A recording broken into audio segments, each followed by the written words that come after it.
Lewis, Merry Christmas, man. How was Merry your Christmas, Christmas? dude. It was good. Mm-hmm. Oh, good. Good to see the family.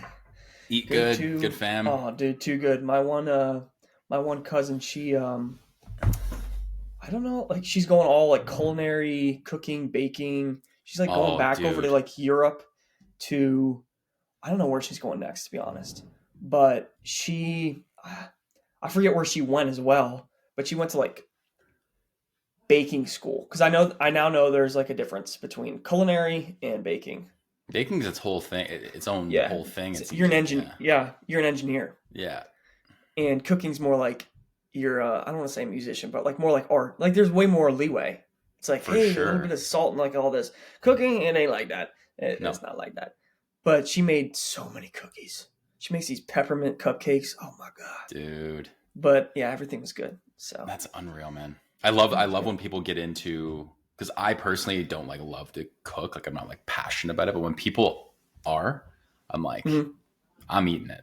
I will I'm all eat about it, it. you know? I'm all for it. My All about it. uncle recently got like a certificate from like a cooking college near us. Just he's retired, but it's just like a fun thing he's doing. I think he did baking and now he's doing like culinary. And yeah, he made these buns and like all these desserts. It's just like chef's Nice. kiss, man. Chef's kiss. There we go. There we Proper. go. There we Um, go. we're So in yeah, suits what about today. yours? Was it good? Oh, Yeah. Oh, yeah. Mine was good. It was a lot of the same. Family. Kept it yeah. small. Good food. Chill, man. That's No all you snow need. though. No snow. It was a brown Yeah. Christmas. Same. Brown Christmas. hmm Yeah, kind of. It was like raining, and it is right now. Dude, it's been raining for like a week here, like 2 weeks, like just Really? nonstop. Yeah. That makes sense. I mean, you guys are kind of close to us. Kind Yeah, yeah. of, sort of. Just a border away. What prompted this suit? I hop onto the call for everyone listening, and the pre-call, the warm up, the pre-game, and I'm in a green shirt, and Lewis is wearing Got my a Calvin red Klein a on. maroon checkered blazer, Yeah. and Switching it up. Switching it up. yeah, that's the mentality, just switching it up. Mm-hmm. No, honestly, I mean, you mentioned it. I did see My First Million. They rocked the suit, and I was like, you know what? Let's try it on. There is Feel pretty something. good. There is something about the year end thing where it's like this is gonna be the last episode of the year, so it's like let's dress Yeah. up for it. You know, we're bums the go rest of the into year. Let's dress up for it. 2024. One day a year, we'll look good. 2023, yeah, it's coming to an end. Yeah. I had texted you a few questions. I thought that we could have some structure to You did. this one and do like a You year recap. We obviously are both big into all the same things, personal development, All the whatever, stuff. music, all these sorts of things, reading, podcasts. So I had laid out Books. some questions. Do you think we should go Mhm. over the questions off the top to let people know, or just go one by one? You know, should we review? Yeah, you them can. all? Let's just go into it. I mean, Okay. I'll figure it out along the way. Okay, so the first question, you got to watch the end. You got to listen to the end. The first question that I sent over to Lewis and myself was favorite, and favorite spelled with a U, by the way, because I'm Canadian. God. Favorite book this year. I also think I mentioned that it could be more than one if you want. I have a couple options for a few of these. I have like So 5 for each. 5. Okay, I went to 2. I don't went know. For 2. Yeah, I had a lot. It was Okay. like, picking a favorite food or song or any Impossible. So stop. Yeah. So how about you of these. start? It's quite hard. We'll go back and forth. I only have 2, so well, I mean, I want could me to probably start? pull another one. You know what? Actually, I have 3. And we're all good. So we have 3. I have 3. I'm gonna write it down because I just forgot about it. And you want me to go Okay, first? You start. And we're doing book. We're doing book. Favorite book. Okay. Favorites. Yeah. One of favorites. I mean, yeah, this one was hard. I will say, and I'm thinking about your recent video of like not always having to go through the whole book. So like some of these, when I mention them, Mhm. it's not like the whole thing. It might just be like one portion of the book. So yeah, I have a lot. 12 Okay. Rules was really good. Oh yeah. Not the first one. Yeah, just like that one, even that one chapter, like treat yourself like someone you're responsible for helping. That's like Yes. one of my favorite things. Is I this your picked up. first year? And sorry, No. I want to dive into each book a little bit so we can do this. But Yeah. is this your first year? This is not your first year reading it. No, that's the other thing Nice. too. I thought like on another part that we're gonna go over, one of the quotes, kind kind of already leading into it. But one of the quotes was like from last year, but like it's still one of my favorites, but now in a different way. I wouldn't put too much trust in that. I think a lot of this stuff are like these. It's not like new books that came out this year or you read this year, just like books that had a big impact on you this year. So that's good. So 12 Rules. 12 Rules was one. Nice. Wooden on Leadership, and I only read like the Kindle preview to it. I haven't even read that much into it. Wooden on Leadership, like, is that the title of the book? Yeah, it's like the John Wooden book. And is it by him? Is it? Yeah, he wrote it when he was like, from what I'm aware, like when he was like 95 when he wrote it. Unreal. Yeah, and I'll go into this on another topic too, but he didn't talk about. I think the one sentence literally said he never uttered the word winning. Like he's all about Nick Saban's is the process, but like focusing on what's in your control and focusing on the process, not the outcome. So that was one. $100 million Leads was, I have to throw it out there. Yeah. Great, simple, concise, probably one of the most actionable books I've ever read for sure. So yeah, Leads for sure.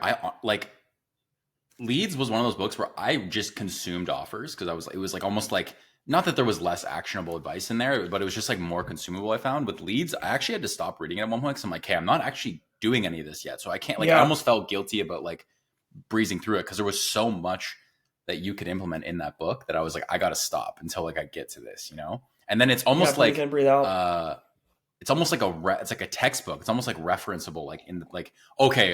Cause I wrote an ad at one point for that leaf business I was doing. And I'm like, okay, how do I write like good, like copy? And I like went back to the chapter, I referenced it and I was like, oh, like, and I actually used the stuff from the book. So pretty cool. Sweet. It's a cool book. Yes, sir. Do you want me to go over the next two? Or you want? I'll do a couple here, or we can leapfrog here.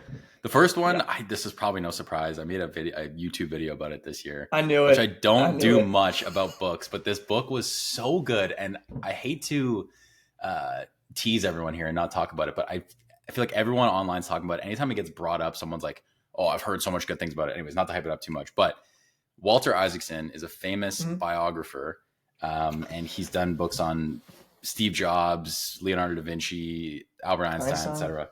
The book that one of my favorite books this year, I don't know if it's my favorite, but one of them for sure is Elon Musk, his biography on Elon Musk. I made a video on it. I think a few things really stuck out to me. One is that the book did a really good job of like humanizing Elon. I think when you think about the richest man in the world, it's like, oh yeah, like you either love him or you hate him, and he's very polarizing. And I think the book was a really good neutral stance on just like, he is the way he is because of everything that's happened to him. He had a pretty crazy childhood. Not that it necessarily justifies any of this stuff, like the bad stuff, but like it just made him the kind of guy that he was today. He's a human. And I think that was like a huge takeaway for me. And also, it was one of the first books that like, I think I had read it kind of after the point that I had kind of listened to some of David Senra's stuff on Founders, and with the idea of like, I want to go into this biography looking for themes. And so it was the first biography that I read where I was like, okay, he's like a huge risk taker. Okay, he has like a crazy sense of urgency, like all these sorts of things where I went into the biography and like really had that frame of like, I'm looking for lessons, not like I'm just trying to read this thing. And so I think that's how I'm going to go forward with a lot of my biographies in the future.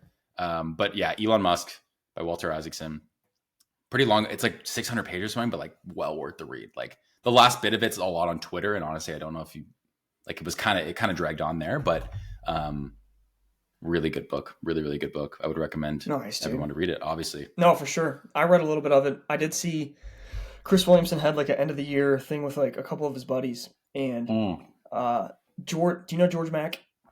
Love George Mack.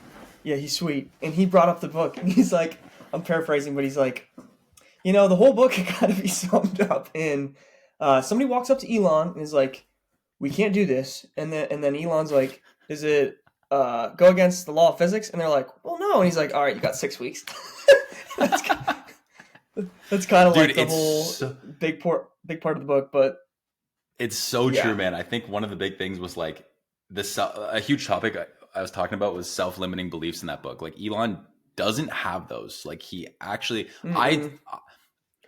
Walter Isaacson used the term reality distortion field in the book, but that was applied to Steve Jobs specifically when he wrote that biography on him.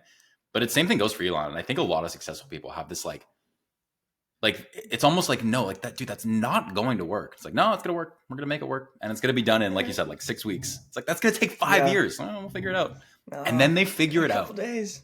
Yeah, they figure it out. And if they don't, the timeline at the very least is cut in like a half or a third. Yeah, like they thought it was gonna take 5 years. Now it takes not 6 weeks, 12 months though. It's like, whoa. That's a great point though, because it's not always perfect, but like either way, it just speeds things up so fast, like so much. 100%, dude. Yeah, it's unbelievable. I think on Kindle, when I looked up favorite part of Kindle, you can like search words, like find a sentence. And I really want to say on Kindle, maybe I'll look it up.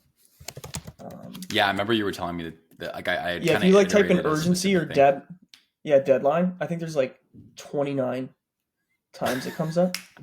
If you look up like deadline or like expectations, or I forget what it was, but it was around that, like sense of urgency, unrealistic deadlines. I think that was maybe the phrase, and it came up like a lot.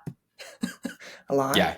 So I pride myself, or I was like so super proud of myself for like pulling these insights out, and I realized like if you read the book and you didn't come away with that takeaway, you're an idiot. You know, like like it's said so many times.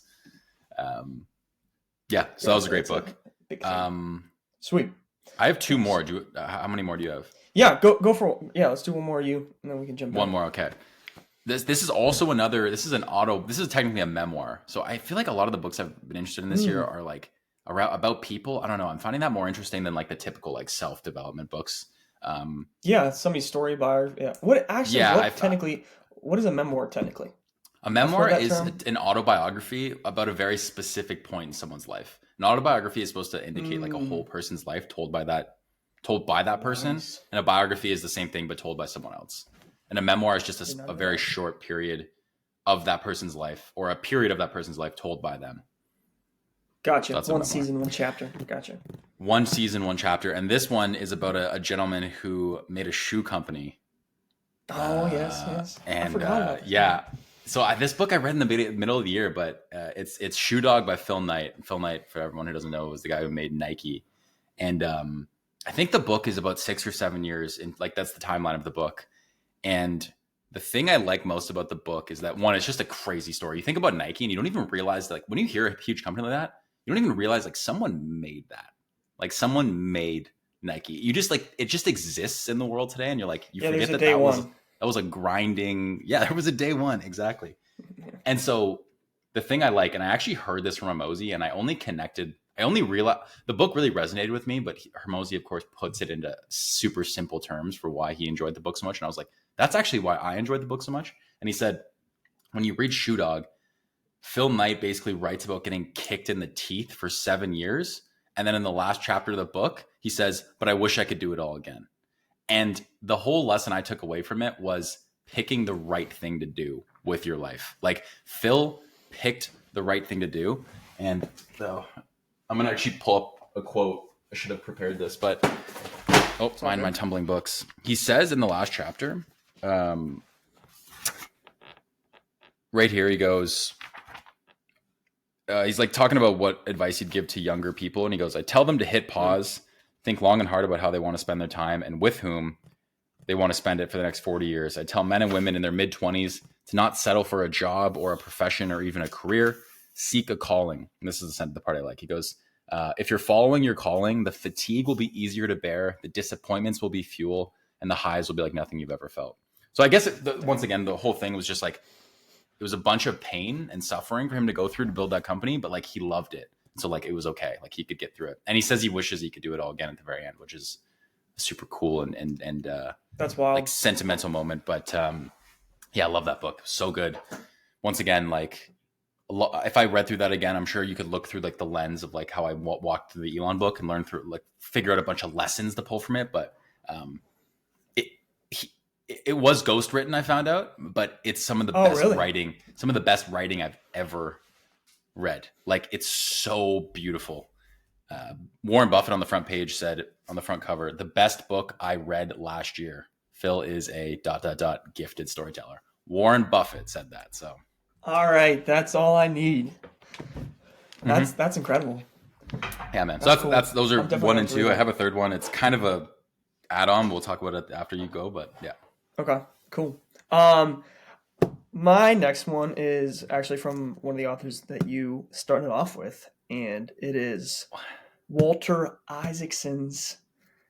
I guess I don't know. I mean, technically it's a biography, but it's like a collection of. So it's Invent and Wander, and it's like Jeff Bezos' I guess Oh, biography, but it's like a collection of his shareholder meetings or shareholder letters, rather. okay. And then he like writes about it as well. And Dude, just yeah. go ahead. No, sorry. I forgot that we talked about this, but I forgot he wrote a book Mhm. about. I didn't realize he wrote a book about Jeff. Anyways, sorry. Yeah, and I saw so also Jeff just went on Lex Friedman, which is like to my knowledge the first long form interview he's ever done. And Lex kind of started it off with I think it was from Invent and Wander that it was somebody else like interviewing Walter, and I forget what the exact question was, but it was like, who do you like? Who's the greatest? I don't know if it was like who's the greatest entrepreneur today, something like that. And he's like, I've done books on Einstein and all the guys that you mentioned. He's like the one guy that like comes to mind for me is Jeff. And this book is just it's really talking about frames like to look through. It's just really interesting to read about how he was thinking about Amazon, where they were at through the lens of today, and then he's like writing in like 1994. I think that's when they started, and then all the way up to I didn't like read everything, but like his journey, like how he was writing and how he was thinking about Amazon, and he's like the clearest. I saw another. It was only YouTube Shorts, and it was some executive talking about Jeff Bezos, and he was saying, a lot of people think about Jeff like he's some messiah that like comes down from the hill and is like, this is the way it's going to be done, and like he's all going to snap his fingers, and that's not the way Jeff is. I guess Jeff is just the clearest. I'll have to like look it back up, and I want to hear it again. But he's like the clearest thinker, and like when you hear him talk, especially like on Lax or like you read his shareholder letters, he's not overcomplicated. Like he speaks very simply. His ideas and frameworks are super simple, but they're so effective. And like the type we've gone over it, but like the way he makes decisions. He didn't talk about it extensively in the book, but like it's a concept that I'll talk about later. Day one thinking, and it was just it was incredible. It is incredible. I recommend it to anybody, especially Love when it. here's the last frame I'll say, because I heard it when Hormozy went on, what was it, Iced Coffee Hour? I think we talked about this. He's like, how much would it cost if you like, sit down and talk to you or whatever for an hour? And I don't know what Hormozy said. Maybe it was like 50 grand or even 100 Something grand. like that. Yeah. Yeah. And for Jeff, it's like more than that. It would be what, I don't know, $1 billion an hour? Maybe not that. Yeah. He'd probably charge $1 million I don't an know. hour. I don't know. Like probably more. Million bucks an hour. Yeah, that sounds fair. So with the fair. with the fair, the podcast, and then like Invent and Wander, that's like $1 million an hour or whatever. It gets a lot. So Yeah, there's a lot. That's of a good frame. I like that.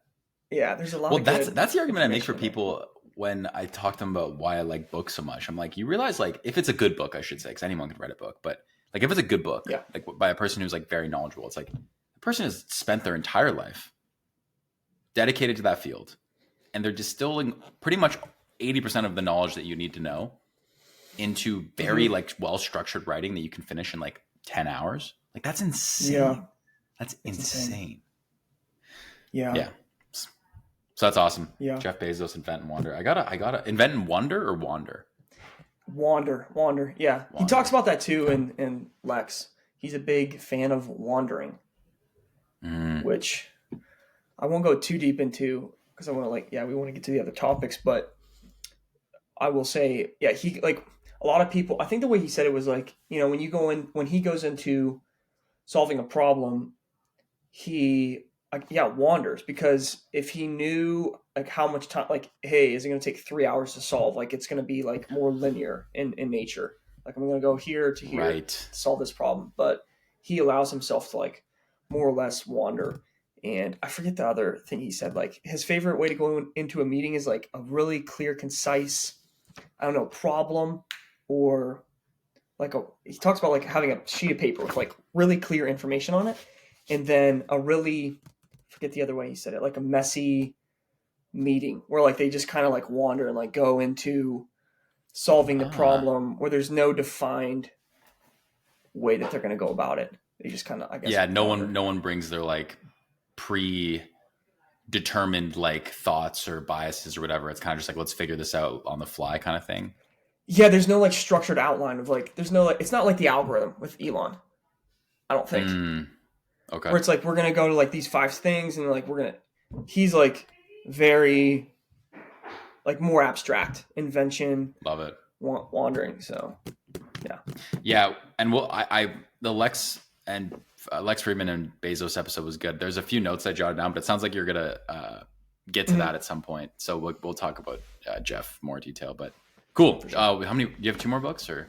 I'll just, I have one. Dude, I could have like 5 more, but the last one I will say is, I got it from Derek Sivers, like book recommendations, which is that website's so cool because you can just like go through, you can just hit best, or I think title, and then like he has notes on like 300 books or something crazy. Yeah. And it's, I love his URL also. Yeah. Oh, sorry. Sivers. Yeah. Sivers. Go for it. My bad. Yeah. It's Awaken the Giant, Tony Robbins. And if you would have asked me this before I would have read it, I would have been like, yeah, like, okay. But I really enjoyed it because I'll preface with like when it was written. I think it was written like in 89 or something. Like it's like 30 years old or something. Whoa. Yeah, let me see when Bro. I thought it would have been written. I didn't even think it was written in the 90s. I thought it was written in like the 2000s. 1991. Still, dude. Yeah. Wow. Yeah. It's like 33 years old. 33 years old. Yeah. So the one thing I will say, and Derek says it too, because he also has, Derek Sivers, 1 second. He has when he rereads something. So he'll be like initially, I think he has like initially read, and then if he rereads it, and then he has like a current summary, which is cool. Oh. And I will agree with the same thing he said, which is it's along like there's a bunch of like outdated references in there, but still at the heart of it, like the way like the core philosophies, like the way of thinking frameworks are like, I think just as strong today. Maybe not all of them, but then I was also going to say when I read like about or listen to like a Huberman in the neuroscience and the psychology of like Jordan Peterson or like all these different great thinkers, they say the same things. Like and he's kind of like he's more along the lines of like a Jeff Bezos, just super clear, concise thinking. You got pleasure and pain. Pull those 2 levers, just like super clear and concise things, but they're super actionable. So that's definitely one for me. 2 things you mentioned. One, you reminded me that Tim Ferriss has also mentioned that he's like the 4-hour work week is so outdated. He's like, I talk about using like going to magazine stands and like, he's like, it's terrible, but he's like the core things in that book still to this day ring true. So I think it's the same thing with that book. It sounds exactly. Like. 2, I think Tony Robbins, I haven't read any of his books, but there was like a week or 2 of like a couple of years ago where I really got into like all of his talks and stuff. And like, he's so compelling. And I think he just more than anything knows how to make you feel something. Like he's so in touch with like people's emotions. I don't know. When I watch Tony Robbins, I'm like, fuck yeah. Like I'm doing stuff like we're getting at, like, he's just so good at that. So I got to read that book. I bought it. I have it on my shelf. 2 people, you and someone else I know, have read it this year and have recommended it now. So I feel like that's a sign for a read. There you go. In the new year. Well, I thought about this for like half a second when I was reading it. Read it also through, imagine like Hormozy wrote it. I know this will sound weird at first, but like a lot of this, just the simple pain, pleasure, run towards pleasure, away from pain kind of things, like raise your standards, his like clear, concise thinking. I actually think that they are very similar in a lot of ways. That's one other guy that's like, which I thought good was to know. Cool. Yeah, and of course, if Hormozy wrote it, I would have read it twice this year. So yeah, Yeah, because Funny how I that just thought works. about like his tweets. Like a lot of his tweets are like the same ideas, just written another way. Yes. Yeah, Yeah. Well, I just guess like I need to read simple the stuff. book to figure it out, but I'll take your word for it. Yeah. All right. Cool. That's the last one. Um, I could talk about yeah. that So all I day. have one. It's a That's fun. half thought, and then we'll move on to the next big question here. But this one, you actually recommended it earlier this year, or you Mm, said that you were reading it, and I never really. It kind of was in the back of my mind, and then it got brought up a few times. I downloaded it and stayed on my Kindle for a while, and I only started reading it like I want to say last week. And dude, it is like last night specifically. I read like maybe 20 or 30 pages. It's blowing my mind. Like really? it's changed the way I think about my day to day. And it actually like the way he writes about this is so beautiful. It's like inspiring me to like this is gonna sound so corny, but it's like inspiring me to like live life a little bit more. Like it's crazy how All writing right. can do that. And it's actually inspired a new action that I have, and I will show that in a sec. I know I'm really teasing everyone here, but the What is book this by a book? guy I named Matthew recommended it. Dix. Matthew Dix. It's called Storyworthy. Yes. And so Yes. this book is about and you probably know better than I do, but there's these big competitions called Moth Slams. Such a weird name, but they're storytelling. Look, there's the book right there. They're storytelling competitions. He is a 5-time Grand Slam winner or something. Basically like world renowned storyteller. You Mm-hmm. recommended this book to me, and you specifically talked about writing down a story per day. He calls it homework for life. And I Mm. started doing that. And Mm-hmm. God, I specifically forgot last about night, the this. thing that blew my mind was he talks about these things called 5-second moments. And it changed my mind on like how to tell stories and just like what even is a good story. And he's like, people think that a good story is some insane, chaotic thing happened. You almost lost your arm or you got in a huge car accident. He's like, no, like that's not the thing because one, people can't relate to that. That's not like what every human's been through. He's like the thing that really makes a good story are these 5-second moments that like emotionally transform you forever. And so he talks about Yes. this huge car crash that he got into, and you think that would be the climax of the story, how he almost died on the side of a street. But the real climax of the story is when you get to the hospital, his family members leave for a moment to go check on the car. He's alone. He's feeling down and sad, and he doesn't feel like anyone's around to support him. And all of a sudden, all the people that he worked with at McDonald's came and were like cheering him Mm. on as he went into the surgery room. And he's like, that 5-second moment, he's like, I will never forget those 5 seconds. He's like, I don't even care about the car crash or almost dying. It's like though that like Yes. supportive friend. Anyways, so that's an amazing book and story, and he's amazing at telling it. But it's the homework for life thing I've been doing is like changing uh, just the way I've been kind of approaching day to day. Great, dude. I'm glad you're enjoying Yeah, it. man. I'll be honest. I Yeah, dude. forgot about that book. It is Mm. fantastic. It is fantastic. I do remember that saying yeah, any story that you tell, you want to boil it down to like, yeah, that 5 seconds. Get it down to those 5 seconds where like you had like a transformative thing in your life like actually happened. Yeah. And one more, no, and it's so true. And you never, for me at least, like I make YouTube videos, so I always feel like I need to have some like huge epiphany to make a video about, and it's really like liberated me now, literally since last night, to just be Mm. like, oh, I don't. It doesn't have to be this huge thing. It just has to be something that moved me from one state to another. You know, like that's it. It doesn't Yeah, have to for be this sure. huge thing. And the homework for life thing that he talks about is just like at the end of the day, write down something like a story of sorts. And I know I'm Yeah, dragging this on. We'll anything. get on almost 30 No, it's minutes good. on the book section, but Yeah. um, I actually set up a Google form that gets prompted through. So I set up an iPhone reminder that prompts me to fill out a Google form that then populates an Excel sheet. And so every day now at 8:30 or 9 o'clock, I get basically saying like, "Hey, do your homework for life." So then what's the story that happened today?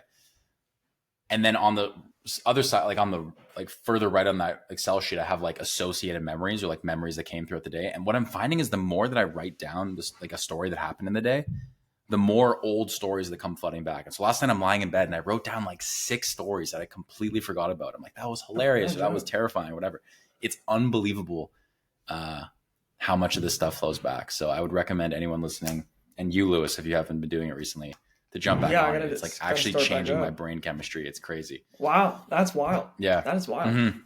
Especially, yeah, I think the way he talks about it to do. Like it only takes like a minute to do. Like you can go into like all you can write 6 or 10 or whatever stories if you want, but like it only takes like a second like to really write down. That's the other thing. It's really low friction. Mm-hmm. That's incredible. Yeah, and you get better at it because right now it's hard to think about what happened in the day.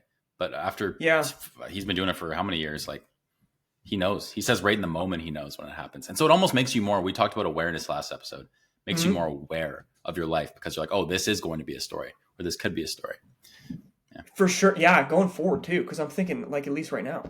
Like obviously like right now and you're like thinking about, okay, what did I do today? And then maybe like 2 moving forward, like you start the day and you're like, okay, what could I do that would be a good story as well? Yes, exactly. Yeah, what would make a good story? So that's interesting. Day. Yeah, cool, dude. Nice. Yeah, man. So anyways, appreciate that. We can put in like honorable mentions. We don't have to go into them, but we probably should. You know what, man? I think like realistically, I probably could give a bunch, but like those are those are the ones, man. Yeah, those are the 2 that like really moved me this year. So I'm just gonna leave it at that. Nice, and then that 3rd one from Matthew Dix. Yeah, if you want, throw in any. Cool. I won't go into them, but I think I read it this year, but. Endure, Cam Haines. That's sweet. Love that. Endure by Cam Haines? Yeah. Nice. I think I read it this year. Maybe it was last year. But I'm just looking at them. Tools of Titans was a great reminder. And then The Creative Act, Rick Rubin. Sweet. Which one? The Creative Act by Rick Rubin. Oh, by Rick Rubin. Yes. I think that's what it's called. Yeah. Or the Creative Act, yeah. I haven't read through it, but I had it on my bedside table for a while, and it would be like kind of a nightly, like one passage, almost like a Bible or something.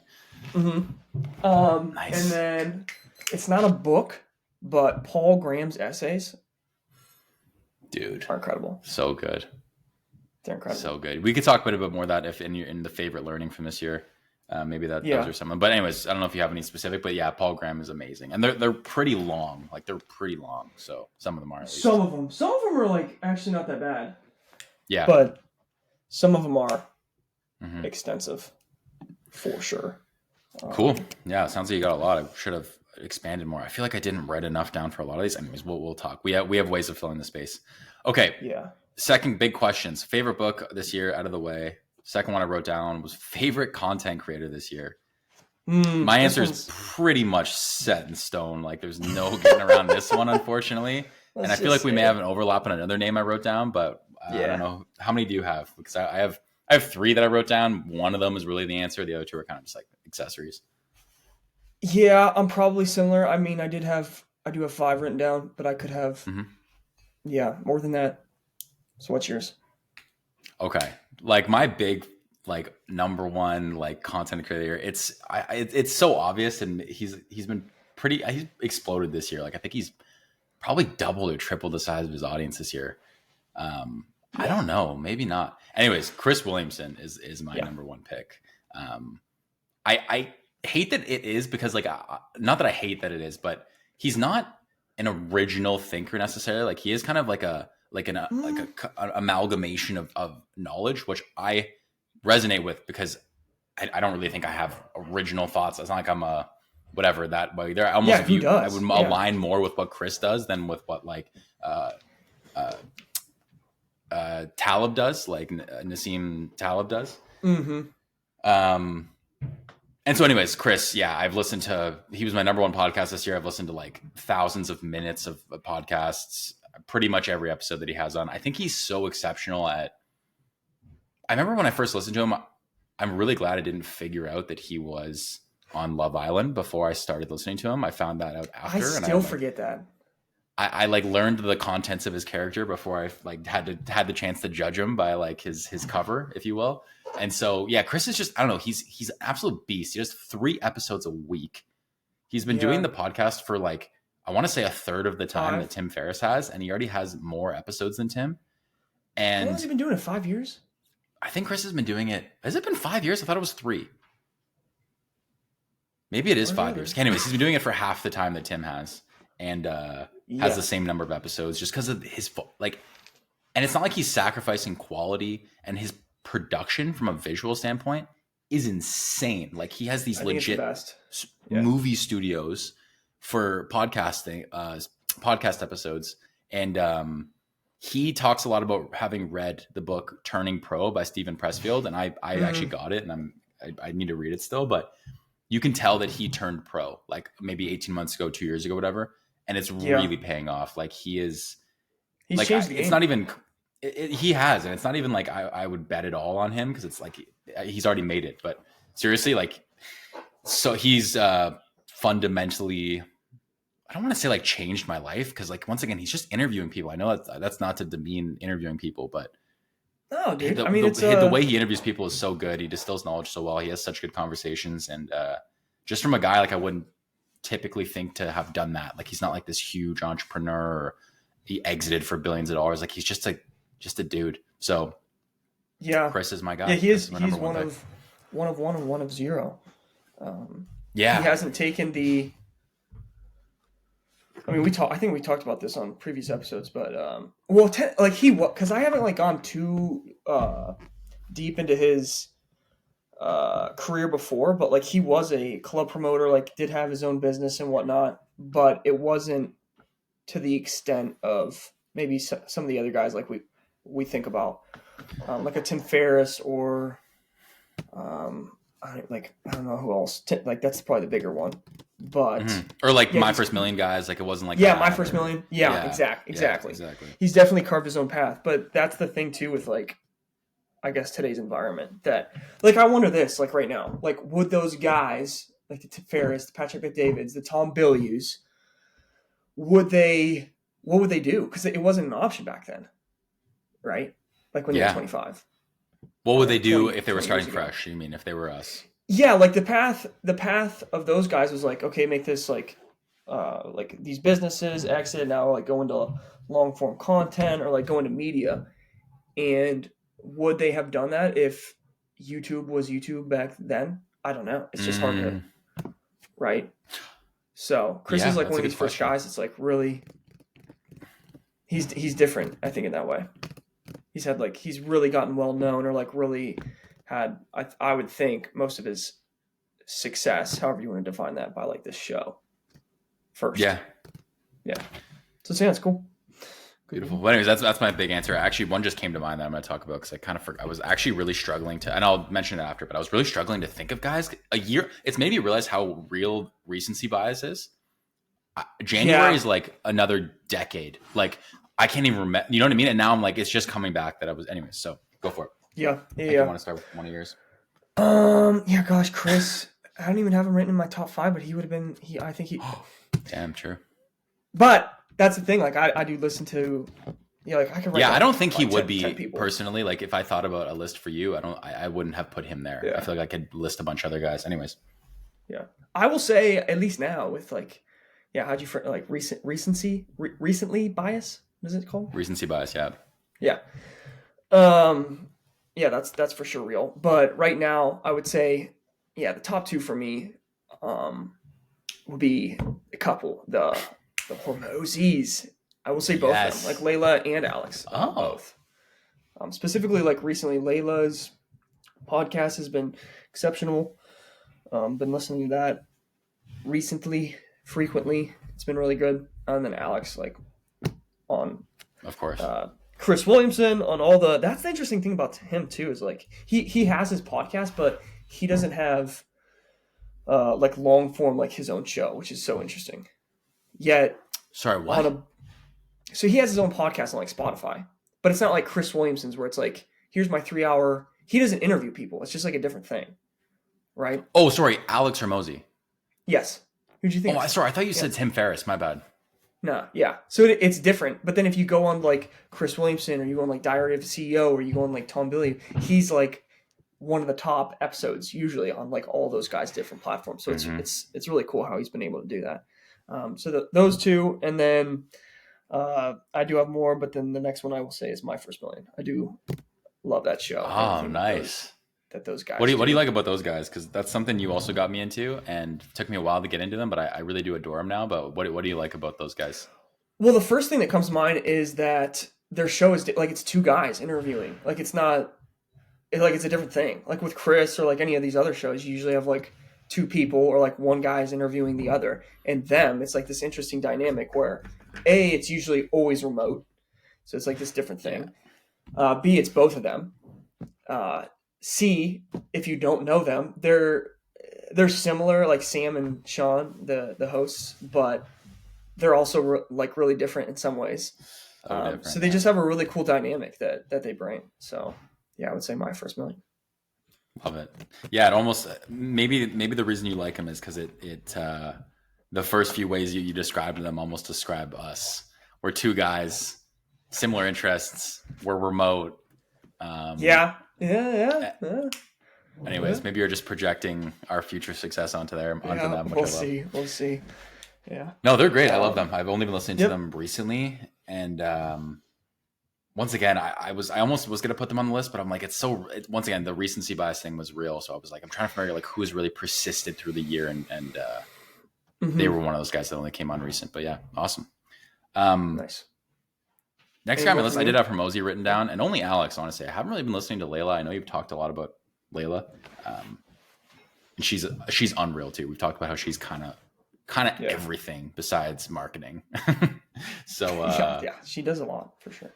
So yeah, she's cool. Anyways, I had Alex written down. The next guy I wrote down that honestly I just wrote down now because I kind of forgot about him, but he's at like last few months specifically.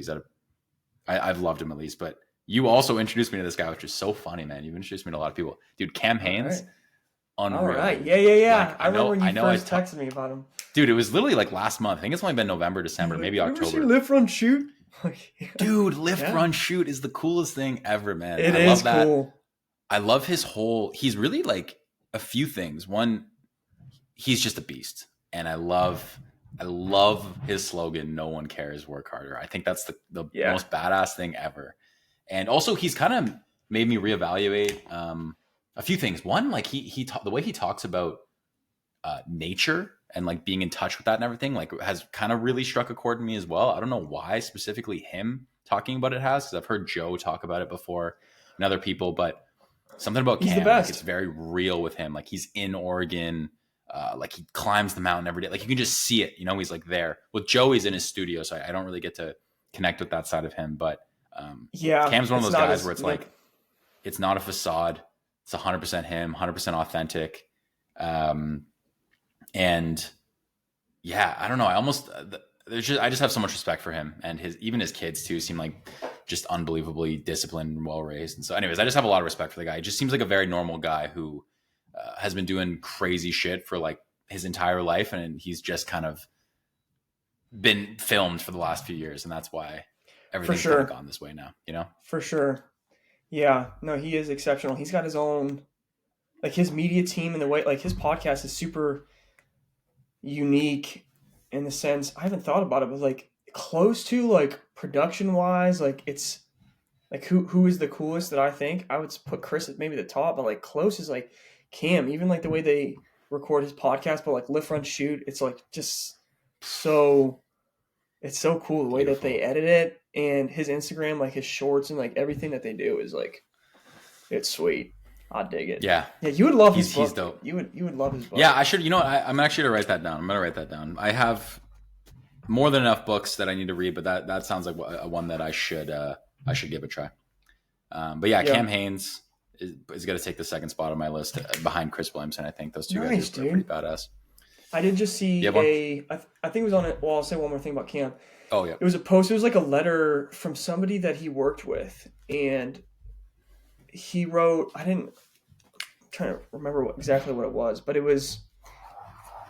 I remember more of like what he wrote about the letter, which was like, you never know where a job's going to lead you, and like do whatever job you're doing, do it well, like do it to the best of your ability. It's really, really recent. I think he might've posted it last night, but he's like the epitome of like, whatever you're doing, just like do it to the best of your ability. Do the best you can. And then I love that, man. Oh, sorry. I was just gonna say, it's not. This is from like, I heard it from Hermosi, but it's not exactly what you do. It's like, it's all like just the length that he did it. Like he's not any maybe one specific day. If you're like, okay, yeah, for sure. I mean, working an 8-hour, like a 9 to 5, running a marathon, like lift, run, shoot, like all that would be incredible in like one day for sure. But it's the fact that he's done it for like 20, 30 years. You're like, Yeah. it's hard for me to like right now conceptualize that. That doesn't make any sense. Doesn't make any sense. And he's old. Yeah, dude, he's like 56, I think. Like, and he's just cruising. He's cruising. Yeah, I think he ran a 5:45 mile. That's minute. I don't know what it would be in kilometers. Fast. I would say probably mile. in the yeah, fast. Very fast. Yeah, fast. Man. Yeah. Good deal. Yeah, he's badass. Cool. Oh, you got one? You got another one? Yeah, I do. On my third, I will have to say this one. I do know. You know, I talk to him frequently. And, oh man, it's gotta be my dog, my dude. Damn it. Damn. Yeah. Coming in on third. You. Yes, sir. Man, I beat Chris. Yeah, you beat Chris, dude. Congrats. Wow. You made it. No, yeah, dude. I just thought about last night. I'm like, you're putting in the work, and regardless of the outcome, let's say, of like the views or subscribers or like whatever, you consistently have been putting in the work. And I think you've learned a lot of skills and developed yourself in a lot of different ways. So yeah, dude, I admire the consistency for sure. So let's go. Dude, I appreciate that, man. I not that I don't hear it enough, but like when you do shit, like anyways, it's tough to create consistently when like whether or not the views are there or whatever, even if they are, just like you're just chasing the next thing the next week, right? So anyways, it's hard. Yeah. And I do love it, but it is still hard regardless of how much I love it. So I do appreciate you saying that, man. That means a lot. For sure. Thanks, dude. Yeah. Do you have more? I do. I mean, I have two. The same thing with books. Like I could write a lot more. This is probably recency bias too. I don't know if you watched Tim Ferriss's the Random Show with Kevin Rose. Oh yeah. But it would be Tim Ferriss for sure. And then I also had like Tom Bilyeu, Impact Love Theory. It. So those two for sure. If anybody hasn't heard of them, go check them out. Check them out. Tim, I don't know. I didn't put Tim on this list. Like, not that I don't think that he's on this list. Just I think Tim's biggest impact to me was like COVID.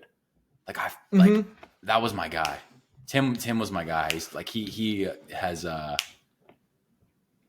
dude, he's unreal. I was listening to an episode of My First Million last week, and Sean he was talking about how like he's like, I want to be Tim Ferriss, and I was like, wait, you want to be Tim? Like, it made me realize how much of a baller Tim is. Like, that guy is legit and has been around for 10 years plus in the game.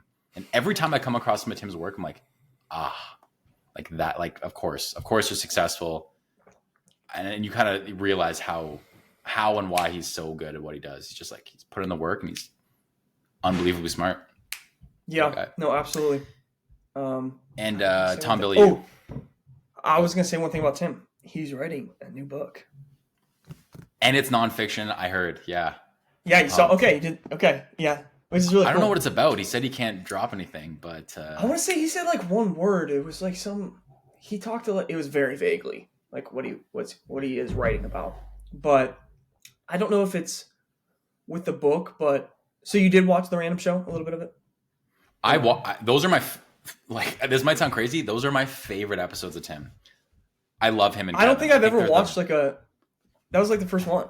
Oh, I know. So that's like Tim's first ever podcast. His first ever podcast was with Kevin. Like them drinking wine, right? They got pissed drunk, sloppy drunk, and they've done like I don't know, like 6, 7, or 8 of them. Dude, they're unreal. Yeah. They just Kevin's such a good vibe. They get along so well. Anyways, continue. Sorry, I'm sold. But yeah, he talked about it like really vaguely. But I was gonna say, Tim talked about like him writing and like his creative processes, or like the way he approaches like writing and creative projects. And I'm paraphrasing, I don't remember everything, but like usually whenever he does something, I think, again, I'm paraphrasing, but like he usually does it himself. Like he's very Control, like freaky almost, or Yeah, I mean, kind of. Where he just wants things done like exceptionally, and he wants full control over the process. And I don't know if it was the first time, but like maybe recently that he's like worked with other people on creative projects, and he talks about like how much he was surprised on how much he enjoyed it and how well it went. So I don't know if the book is along those same lines, but I forgot about this, but his maybe it was, I don't know if it was a New Year's resolution, but he talked about quick creative collaborations. And I forget who I was telling to, but it's interesting. Oh, my one buddy that's medical school. If you like just one word can change the frame for me. Like I've heard creative collaborations before, like whatever, or that wouldn't have sounded new if someone had told me. But putting quick in front, just like, I'm like, oh, interesting. Like it could be just like one day or like 2 weeks or like a month of some project that you want to do with someone. So I thought that was cool. Interesting. And so did you say that he did specifically say that that's what the book would be like, or you're assuming it might be something along those lines? Along what lines? The collaboration route. Yeah. I don't know if if he's writing it with someone. I think it is. If you listen to the episode, he'll talk about it. But yeah, he's writing a new book either way, which is, I think he said it's like the first time in like 7 or 8 years that he's since Tools. Yeah, which is like 2015, I think. Yeah. 2016. Cool. Yeah, I have a feeling I'm wondering if it's going to be about oh god, what was I going to say? What's the word? Gosh, it's like the drug. Tim's really big into, he has a foundation for like helping. Yeah, is it? I don't know if it's ayahuasca specifically, but is it hallucinogens or whatever? What would the word be? Well, that would be like the broad thing. That would be like working out, and then ayahuasca would be like the specific drug. But is that specifically what? Did he say that? Or no, they talk about that in the podcast, but I don't think it's anything like that. Okay, cool. Because I know he's been really big into that for the last few years. So yeah, he talks on that about, note too. I was just gonna say he had some like lower back issue, and apparently, and he like prefaces with like, he does not recommend that route, from what I remember. I'm paraphrasing, but like he does not recommend that route to like 9. I think he said like 9 out of 10 people. Like it's like, do not go down this road. To the vast majority of people, do not go down the road. But like it helped him with his back pain, so they do talk about that. Which is interesting. Cool. Yeah, Chris Williamson's writing 2 books as well, actually. He talked about that. So yeah. I don't know when. Yeah, you said Chris? 2025 they'd probably be out. Oh, like really? fully published 2025, yeah. Chris Williamson. Gotcha. It also makes me think, I heard Huberman, I think it was on Chris Williamson's show. He's writing a book too. Sick. Wow, that's going to be dense. That's going to be a dense book. He said that. Yeah. I don't know. Yeah, I'm interested in how that'll come out, but yeah. Cool. I'm excited for those. Cool. I have one more creator. This will be super quick. It's not self-developmenty at all, but I've been really into like filmmaking recently, like kind of like the guys who are more filmmaking YouTubers. And I think there's a guy who I think is underrated on YouTube, and he said that this is the most underrated YouTuber. And I went to go watch this guy's channel he talked about. And he honestly is genuinely one of the best filmmakers, storytellers, editors, everything I've ever seen in my life. And this guy has 3.5K subscribers, 3,500 subscribers. We're calling it now. His name is Ali, A-L-I, space. His last name is Gallop, G-A-L-L-O-P. He doesn't post consistently. He's not like a YouTuber at heart, but his videos are some of the best videos I've ever seen in my life. They're just about like, he travels a lot. They're kind of just like about life and some lessons he learned. But dude, I get so inspired when I watch this guy's videos. That is like who I want to be from like a filmmaking perspective. And that guy has 3,500 subscribers. He should have 5 million. Like honestly, no I truly joke. believe that. Calling it out now. So yeah, let's. Well, he started like a year ago. It says, yeah. He's got 10 videos.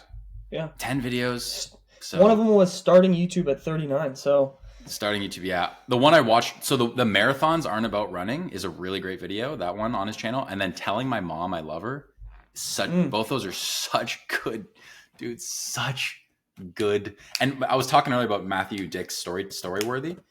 Yeah. His videos are about those 5-second emotional things. He knows how to pull on your emotions very, very well. Interesting. And dude, from just music to filming to shots to framing to dude, the way he uses like, it's just, maybe I dissect it too much because I also make videos, but it's like if you watch it, you won't even know. It almost will just flow so smoothly to you. You'll just be like, whatever. All right. Anyways, super underrated. 3.5K subscribers. Cool. Yeah, that's my last guy. Take it. All right. Good deal. Cool. All right, so that was our first two categories. Only took us a quick 55 minutes. I think these next ones will be a little bit quicker because they seem to be a little bit shorter. So that was maybe potentially, we'll see. Okay, so the third category. Hey, wait, we gotta pause. I gotta go to the bathroom real quick. I'll be back in a second. Pause. Yeah. Pause. Hold on. We're back. Got a sparkling water as well, so we reloaded. Nice. No bubbly. All right. This is do you guys have President's Choice in America? Do you know what that is?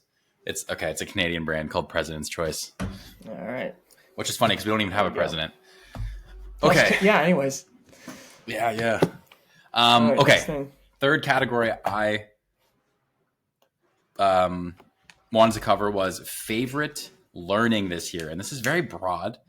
And we kind of already talk about a lot of the learnings, and it kind of intersects a lot of the books you read or whatever. And this actually, I'm now realizing that this learning is actually from a book that I didn't mention on my favorite book list. But I only put down one. There was just one learning for me that was huge. I have a bunch I could talk through that we could probably get to at some point. But I don't know if you have a bunch or if you want to lead off or what you want to do here. I have a couple. All right. The one I'll start with is it's pretty recent, but yeah, it's day one thinking. There's I don't think it's called that like for like the clip for Jeff Bezos, but he talks about that, and he wrote about it in the, I think it's 2016 shareholder letter, but not this specific way that he talks about it with Lex, which is like every day is day one. Like as far as renewal, where like you're not bound to any way of thinking, any like your past, and the way that he articulates it, I just love. Like anybody can find it in that episode with Lex. So it's like day one thinking, where every day is like you can start new. But then I was also thinking about it because one of my other favorite learnings from this year is like getting 1% better. So it's this really interesting, I guess not dichotomy, but like you can benefit from getting 1% better every single day while also being free of like anything in your past and like being able to start anew at any time. Right. Which is like this really cool, because he talks about like incremental improvement as well. Not in that specific part of the conversation, but like I just thought about those two. It's like, okay, you can get like 1% better every single day, but like at any point, or like honestly, like at any moment, you can be like, all right, I'm starting over, starting new. Like even he talks about this, like the principles and like values and like the things that you hold. I'm paraphrasing, but like the things that you hold closest, like you can question those as well. Like even those you can take out and start anew. So day one thinking, it's probably my top one. This was really recent. This was like past maybe month. Yeah, within the like last quarter for sure. I remember you mentioned it. No, that's such a good the mixture of those two, the combination of those two ideas. First off, combining ideas together is always like something I like very excited when I like read something and I'm like, wait, that connects. And that's a good connection because in a lot of ways I think like you're almost the way you explained it, it's like it's almost paradoxical because like how could those two coexist?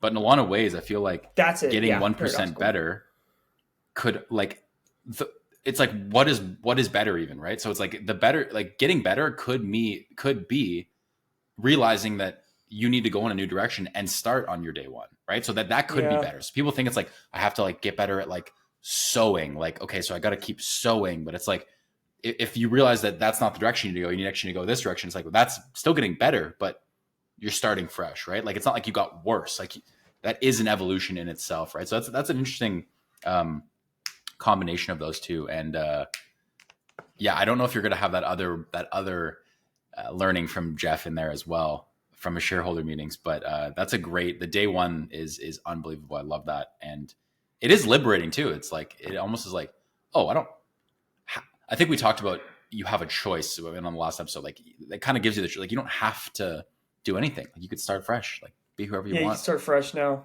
Yeah. It's very liberating. And any day. It's like, you realize you have full control. Yeah, no, absolutely. I've heard it from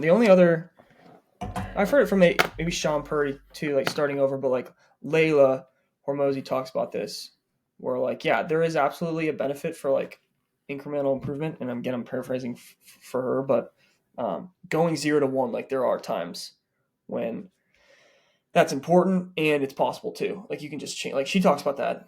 I've heard a couple different times where like the one day, forget what exactly happened before, but she's like, all right, I'm a new person. I'm not doing any of these old things. I'm starting new. Going to the gym, I'm like this new person. That's not my identity anymore, like the things that I was doing. Okay. I'm going to get to my idea in a sec, but you just sparked something in me. You've also introduced me to this guy. Okay. And I meant to give him an honorable mention in the favorite content creators this year, because this is also a very recent guy. I've only started listening to his stuff in the last, I want to say month, maybe 2-3 weeks. Okay. But he is so, and sorry, I don't want to lose track. We're just talking about starting new, right? I was listening to a podcast of him. Either it was his podcast or he was featured on someone's podcast. I can't remember. And he was talking about how he started fresh. He picked a point in his life, and he's like, I was 25. I was making $41,000 a year. I had nothing going for me. And he's like, I went to a party with my dad, and this family member was making fun of my dad, poking fun at him. And this guy basically decided right then and there, he's like, Dad, we're leaving this party. And his dad's, no, we're not leaving. You're disrespecting me, blah, blah, blah. It's like, Dad, we're leaving. So that they leave because he's driving. And they argue on the way home, blah, blah, blah. And this guy's like, Dad, like, no one is ever going to disrespect you again, ever. And the whole world is going to know our last name. Like, I'm going to make this happen. And he did end up making it happen. Went on to make a huge insurance company. He's massive in the media sphere now. This is Patrick Bet David. And that just reminded me, he literally started fresh. He's like, that day, the next day, I started putting in 100-hour weeks, and I just outworked everyone. And he's an immigrant, like was in like, I think like at the time, like the country he came from was like, had wars going on. It was just terrible. And he was Iran. Yeah. Yeah. And so anyways, PBD, my guy, I really, really started liking him these last few weeks. Nice, dude. He's so articulate and so, he has so much conviction and doesn't back down and has thought through everything he thinks so well. Anyways, not to tie back to the old point, but on the starting new front, that story of him deciding that on that day, he's just going to start and be a new guy, shed his old personality. That's a great point. Reminds me of the day one thing with Jeff. Nice. No, that's great. As soon as you started saying that, I was like, oh, I know exactly what you're talking about. Yeah, he's fantastic. He would be in my top 10 for sure. He's fantastic. His new book, I haven't read it yet. That would probably go in definitely the books that I want to read. And then I did read a little bit of like the beginning, and I've heard him talk about like what it's about, which is choose your enemies wisely. So yeah, I'm excited to read that this upcoming year, and he's fantastic for sure. Cool. Yeah, he's brilliant. Cool. Okay, so I have one big one. I realize I have a bunch of other ones I could talk about. The one big one this year, though, was I read it in a book that was really good, and I actually didn't list it on my favorite books of the year. But I started, after I read it, it's kind of one of those things where like you start to see it everywhere, and you start to realize like, oh, this is like everywhere. And I saw it in Elon Musk. I saw it in Jeff Bezos. I saw it in Mr. Beast. I saw it most recently in Patrick McDavid actually interviewed Vivek Ramaswamy, who's like the Republican, one of the Republican candidates in the U.S. this year, who once again is a very interesting guy. But it's this idea from the book Essentialism, which is by Greg McEwen. It's this idea of doing less but better, and this whole idea of like you need to focus. Like Steve Jobs has talked about that. Mr. Beast talks about making the best videos possible. Jeff Bezos talks about incredible customer experience, saying no. Elon Musk needs to get to Mars. Like these guys at the top of their game, they do less, and not saying they work less, like they don't work less hours, but they focus on fewer things and they have like a singular purpose that they're working towards. They're not chasing two rabbits. They know what they outside want, of Elon, go after it. Yeah. Well, Elon even still has a few really big goals. Like I know that's against the point, but he is trying to get to Mars, but he's also trying to like revolutionize.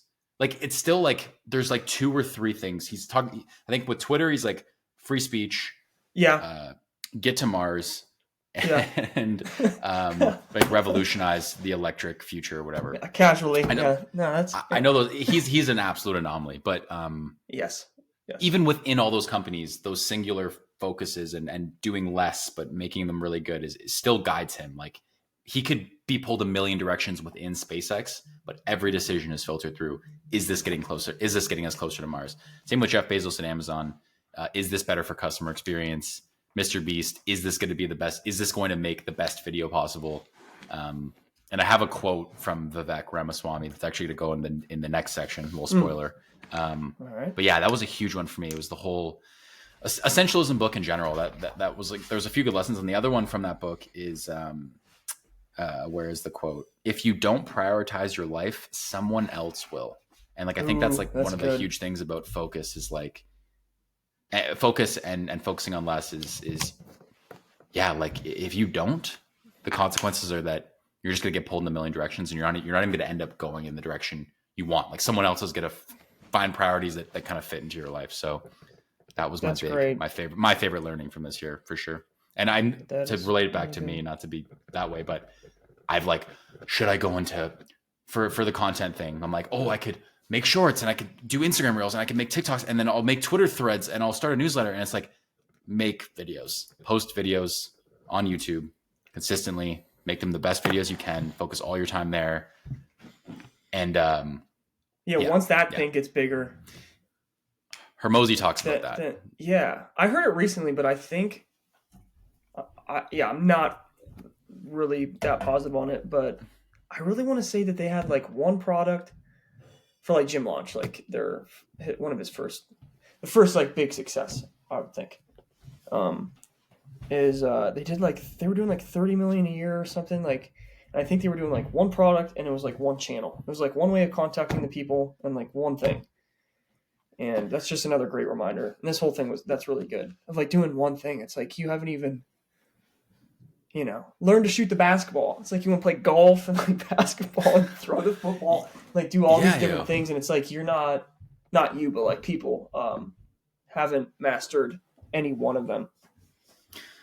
Well, Alex has talked about the whole shiny object syndrome. And I think that like relates to it. It's like you get into the valley of despair, right? On the, why can't I think of it? What's the name of it? Dunning-Kruger. You get up, you get excited, then you get into the valley of despair. You're like, oh, well, this sucks. Let me go to the next thing. And then you just keep spiraling down. So there's always more to learn about like one like specific platform or domain or whatever. Like you can go really deep. And a lot of people don't. And I haven't in the past, but in the new year, that is like my goal. Like I've pretty much like, in terms of YouTube, laser focused on long form. And if I want to expand more, it's gonna be like, okay, I'm gonna learn about thumbnails on long form. Then I'm gonna learn about titles. Then I'm gonna learn about script writing. And then I'm gonna learn. It's like there's so many layers to just that one thing. And man, essentialism. That's fantastic. Yeah. That idea. Yeah. That's good. Unreal. Sorry to interrupt, but no. Yeah, for anybody that hasn't looked that up, that's fantastic. I haven't thought about that too recently, but it's like, from what I can remember, it's like, at the beginning, everything seems easy, everything seems great, like every opportunity, and then like you get into it and you're like, oh, I don't know. And then I think what it is at the end, like the more that you learn about the thing, the more that you realize how much more there is to learn, like how much you don't know.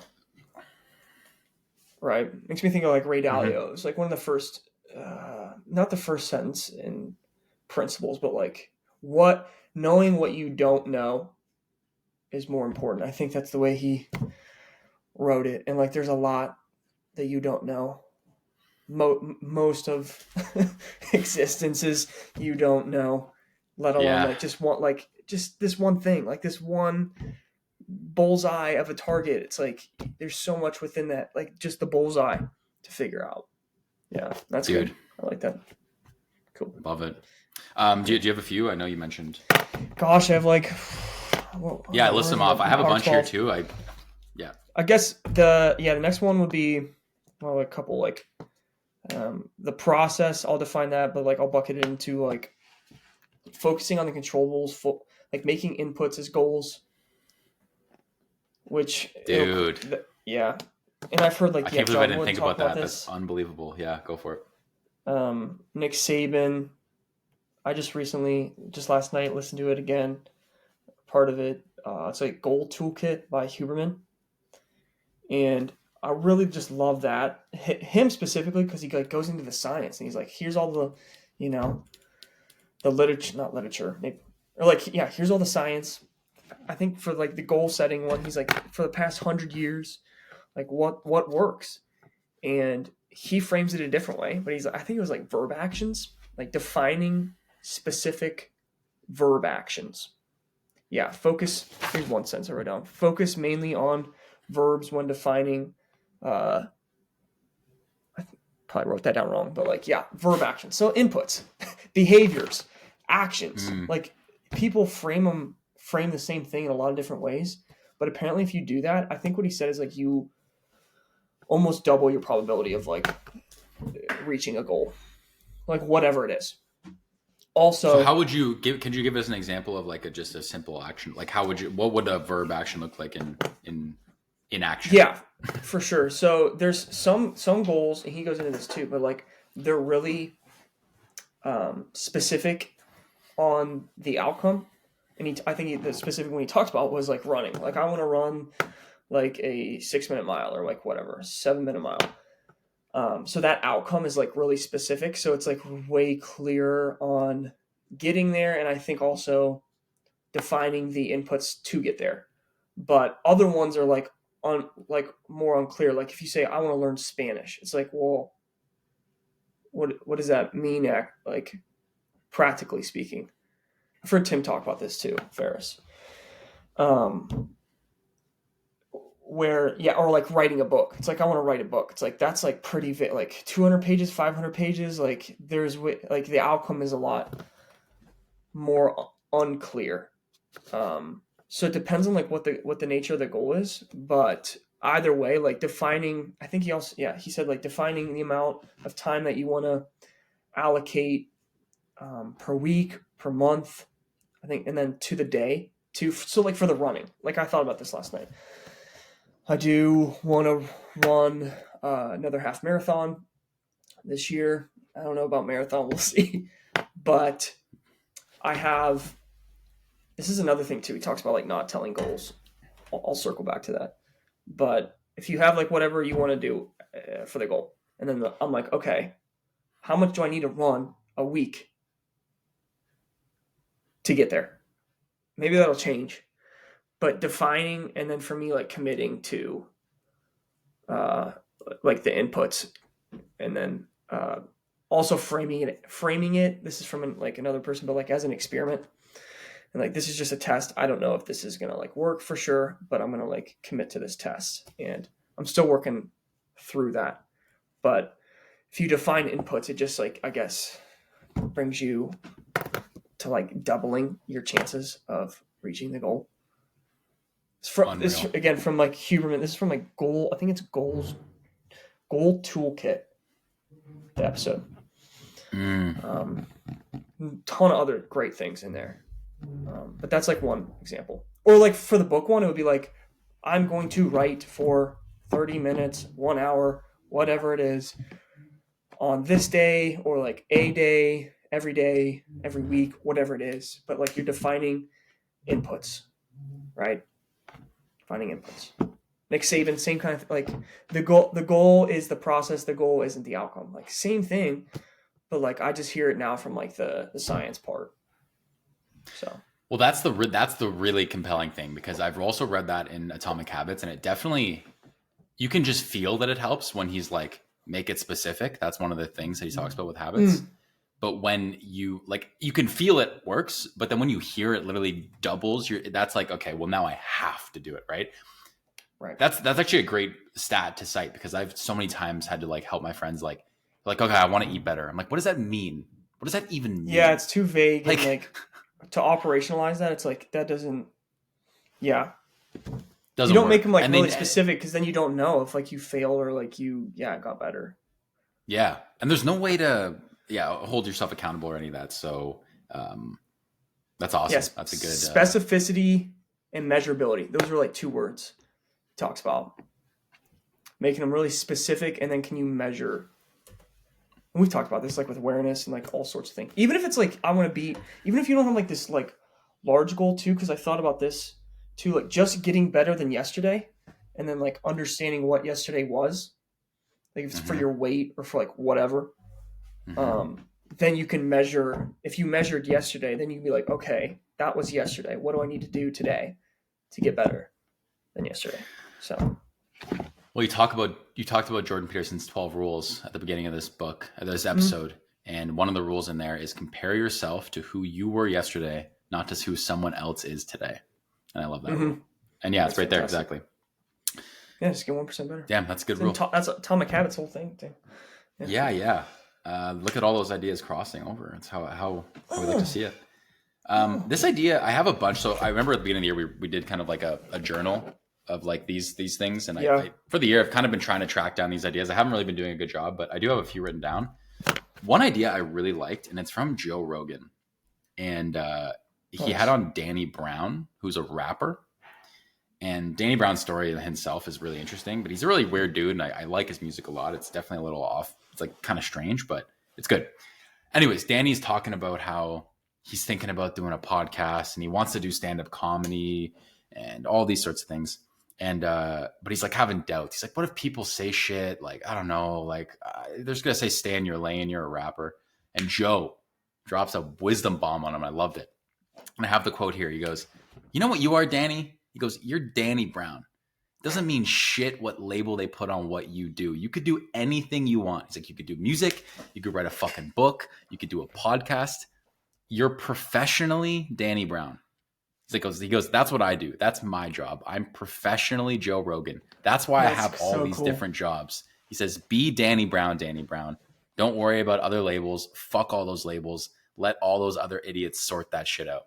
And that line, be professionally Danny Brown. I'm professionally Joe Rogan. I have written down here, professionally Devin the Gammy. Like, that is I realized that when Joe said that, that's my goal in life. Like, I want to professionally be me, because I don't want to get locked into a certain niche. Like, I'm the guy that does this thing or like whatever. I want to do what I want to do. And I want people to like me for me, and allows me to do whatever. Like, it's the same reason that like Cam Hanes can combine lifting weights, running, and podcast, bow hunting and podcast. Yeah. Like, it's the same reason Joe's into MMA, aliens, elk hunting, like all the comedy. They are the niche. Yeah.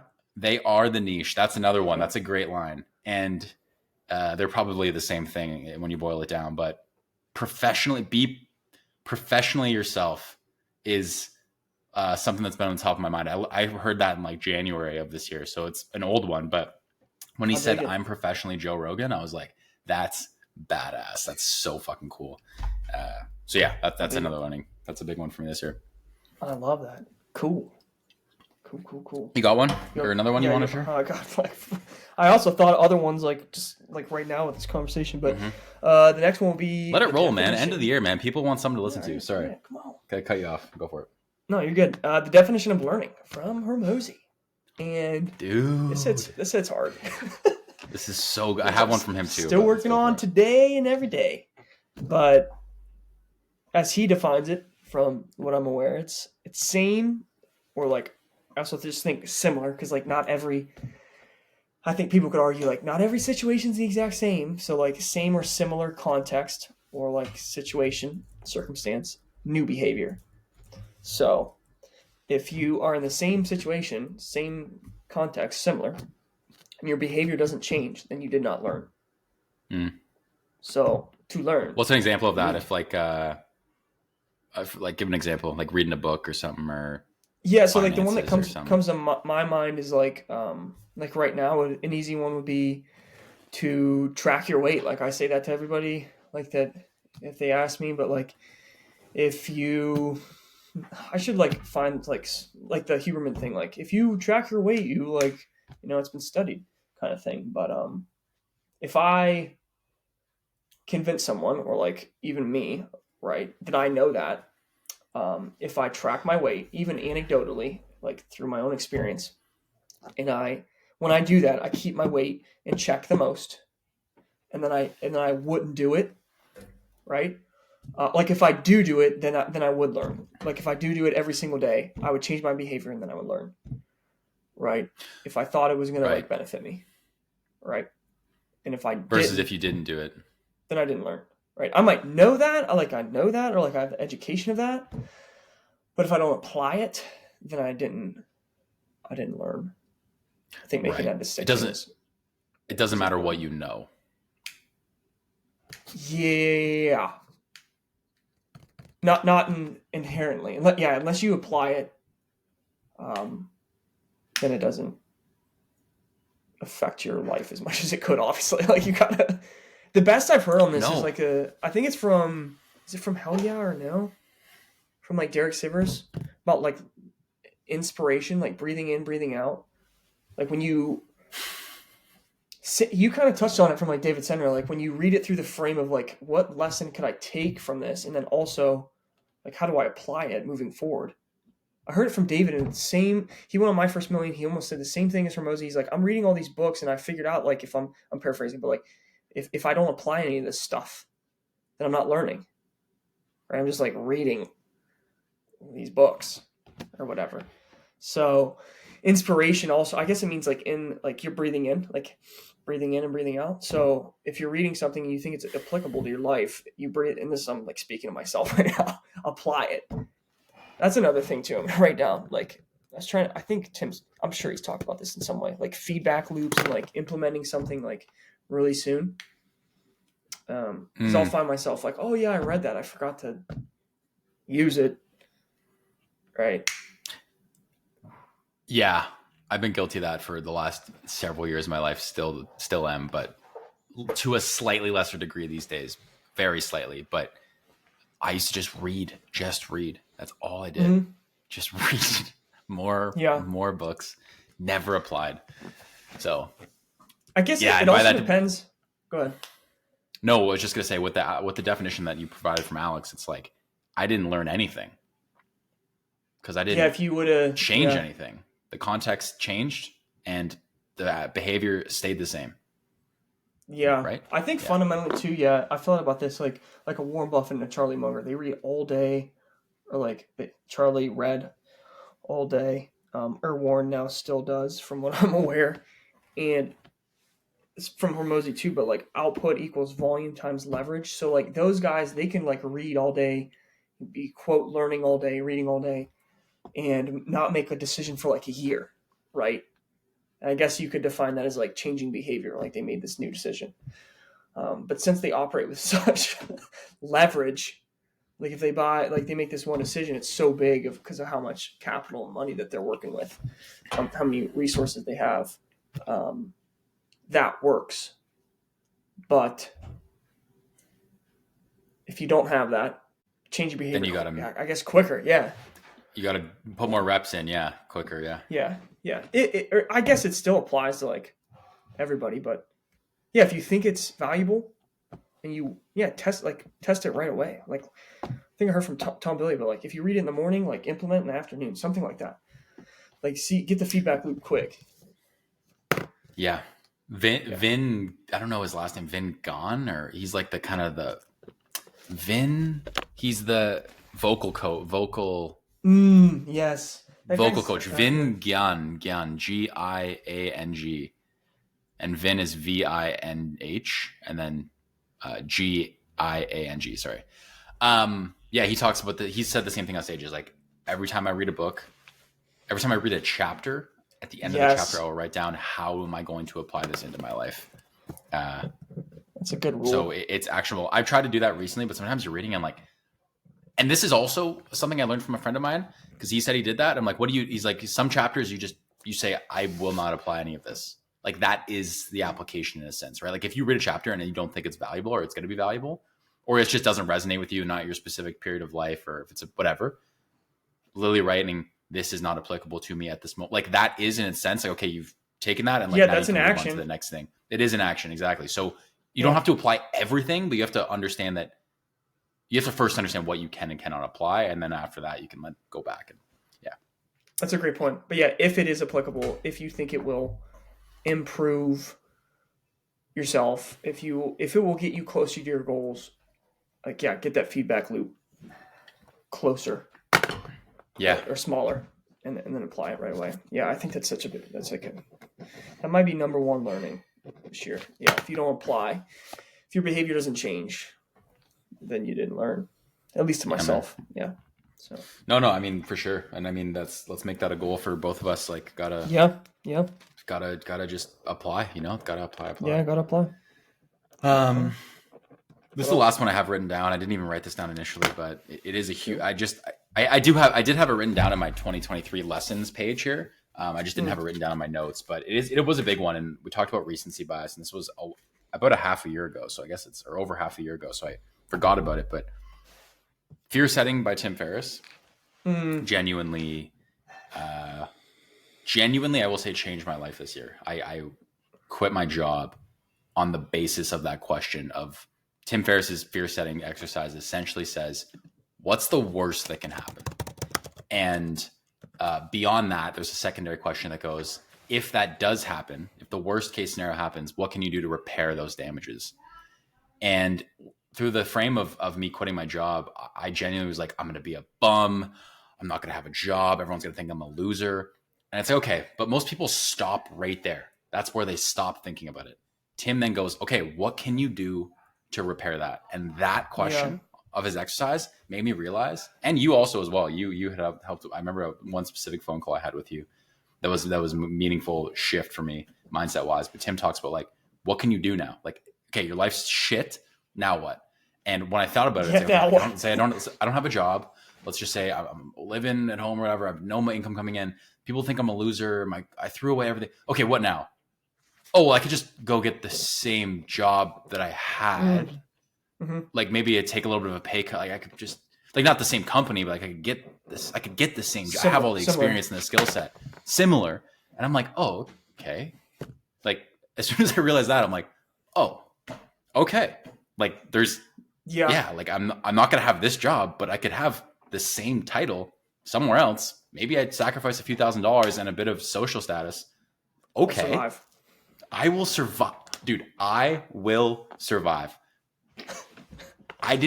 People don't realize people don't realize absolutely. That. I know it's insane. Like our brain has evolved to literally think things are life or death. And they're not built for success. Simply aren't, bro. They simply aren't. Yeah, Layla right there. Yeah. But dude, huge. Literally I read that lesson years ago when I read 4 Hour Workweek, and I just thought about it like in April when I actually applied it, and I was like, Thank you, Tim. I learned. Yes, exactly. And dude, it is. Alex Hormozy talks about the scariest decision of his life was quitting his job. Dude, it was the hardest thing I've ever done in my life. Like honestly, one of the hardest things I've ever done in my life was quitting my job that I hated. And I'm listen, I don't have that job, but like I'm fine and I'm on a way happier path. Like it's unbelievable. Yes. Unbelievable. Yes. Yeah. That's a fantastic point too, because like it is in that moment. It's I haven't done it the exact same way you did. It's hard, or I imagine it can be like really hard. I wasn't in the same situation, but yeah, that's a great point. But you did it. Yeah. So now you're on the other side.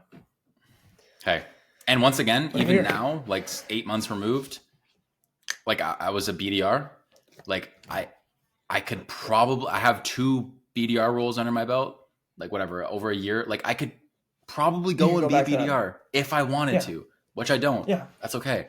If I wanted to, life could revert. got the You know what I option. mean? And yeah, I had the option, and I can at least say I gave this thing a shot of whatever this thing was. So anyone out that there makes listening, run through that exercise, man. Not worth Yeah, it. Your life that's fantastic. is more valuable. I didn't write that down, but that's a fantastic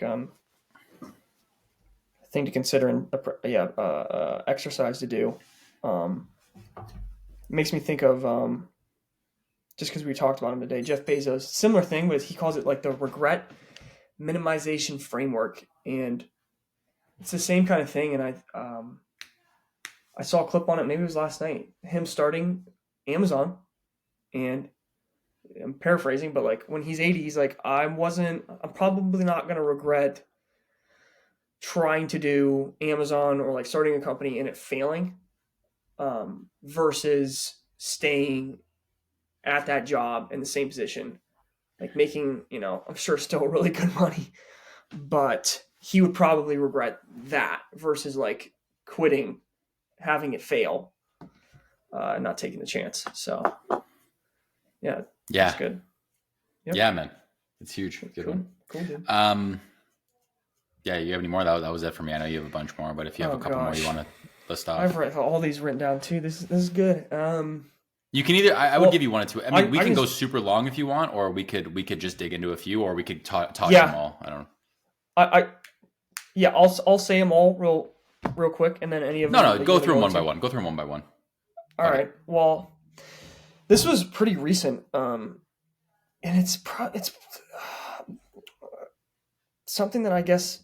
Well, I don't know. It's probably the first time I really thought about it in this particular way, which was, well, I'll swing back to the fear setting. Yeah, it's like, and you didn't. I don't think you said it specifically, but in that, I've heard him, I think, talk about like what is the cost of inaction, right? It's also like that too. And I heard about it in a different way, same way, kind of. Layla Hormozi was talking about like questioning beliefs. And I think the episode is called like something about self-sabotage on her podcast. And I think the way that she talked about it is like 4 questions that she asked herself. But the last one was like, what is this belief costing me? Right? Like whatever it is. Like I can't lose weight. I can't make money. I can't improve at this, or like whatever it is.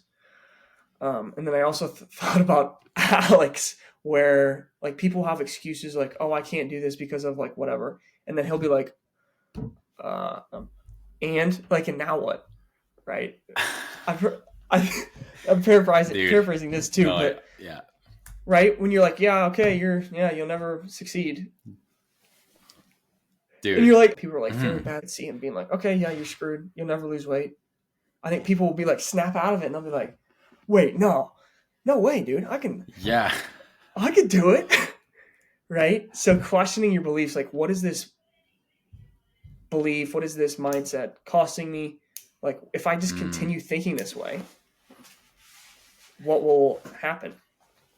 And I usually just think about this in behavior, like cost of inaction, like with behaviors, but thinking, I guess, yeah, you could define that as a behavior for sure, I think. So yeah, what cost of thinking a certain way? Yeah.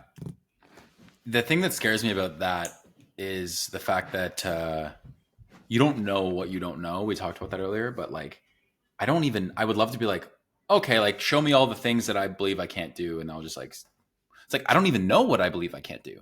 That's your blind. It's like, they're inherently blind spots, right? Blind is it's like, if you're talking about, self-limiting belief, like, I don't know if this is necessarily self-limiting beliefs, but I don't know, I'm not sure where my brain went here, but it's the idea that like, I wish, like, it's really, I guess, I'm not sure how my brain even went here, to be honest with you. Maybe you can help me connect the dots, but yeah, the idea that I don't know what I don't know. And so like these self-limiting beliefs, the unknown unknowns. Yeah. The unknown unknowns. I think that's why this idea is so resonates with me. Cause it's so scary. The idea that like, I would love to question my beliefs. And I think a lot of people would as well, but they don't even know the bad beliefs to question. They're so ingrained, it's hard to even see them in the first place. Yeah, for sure. It's like the whole water thing, like the This where's is your water water, with the yeah. fish? Yeah, this is water. I think so. It makes me think of, I think it's like Hormozy's How to Get Ahead of like 99% of People, where I think what he was saying was, he used to like bucket, I think, entrepreneurs and people into like three things. Like I think it was like character traits, skills, and then beliefs. But then now I think like he defines character traits as like, it's like what's somebody that's enthusiastic, and like you can break those down into behaviors, and then those are like you can train those behaviors so they're skills, right? Like if you're like what is a person that's charismatic or enthusiastic or whatever.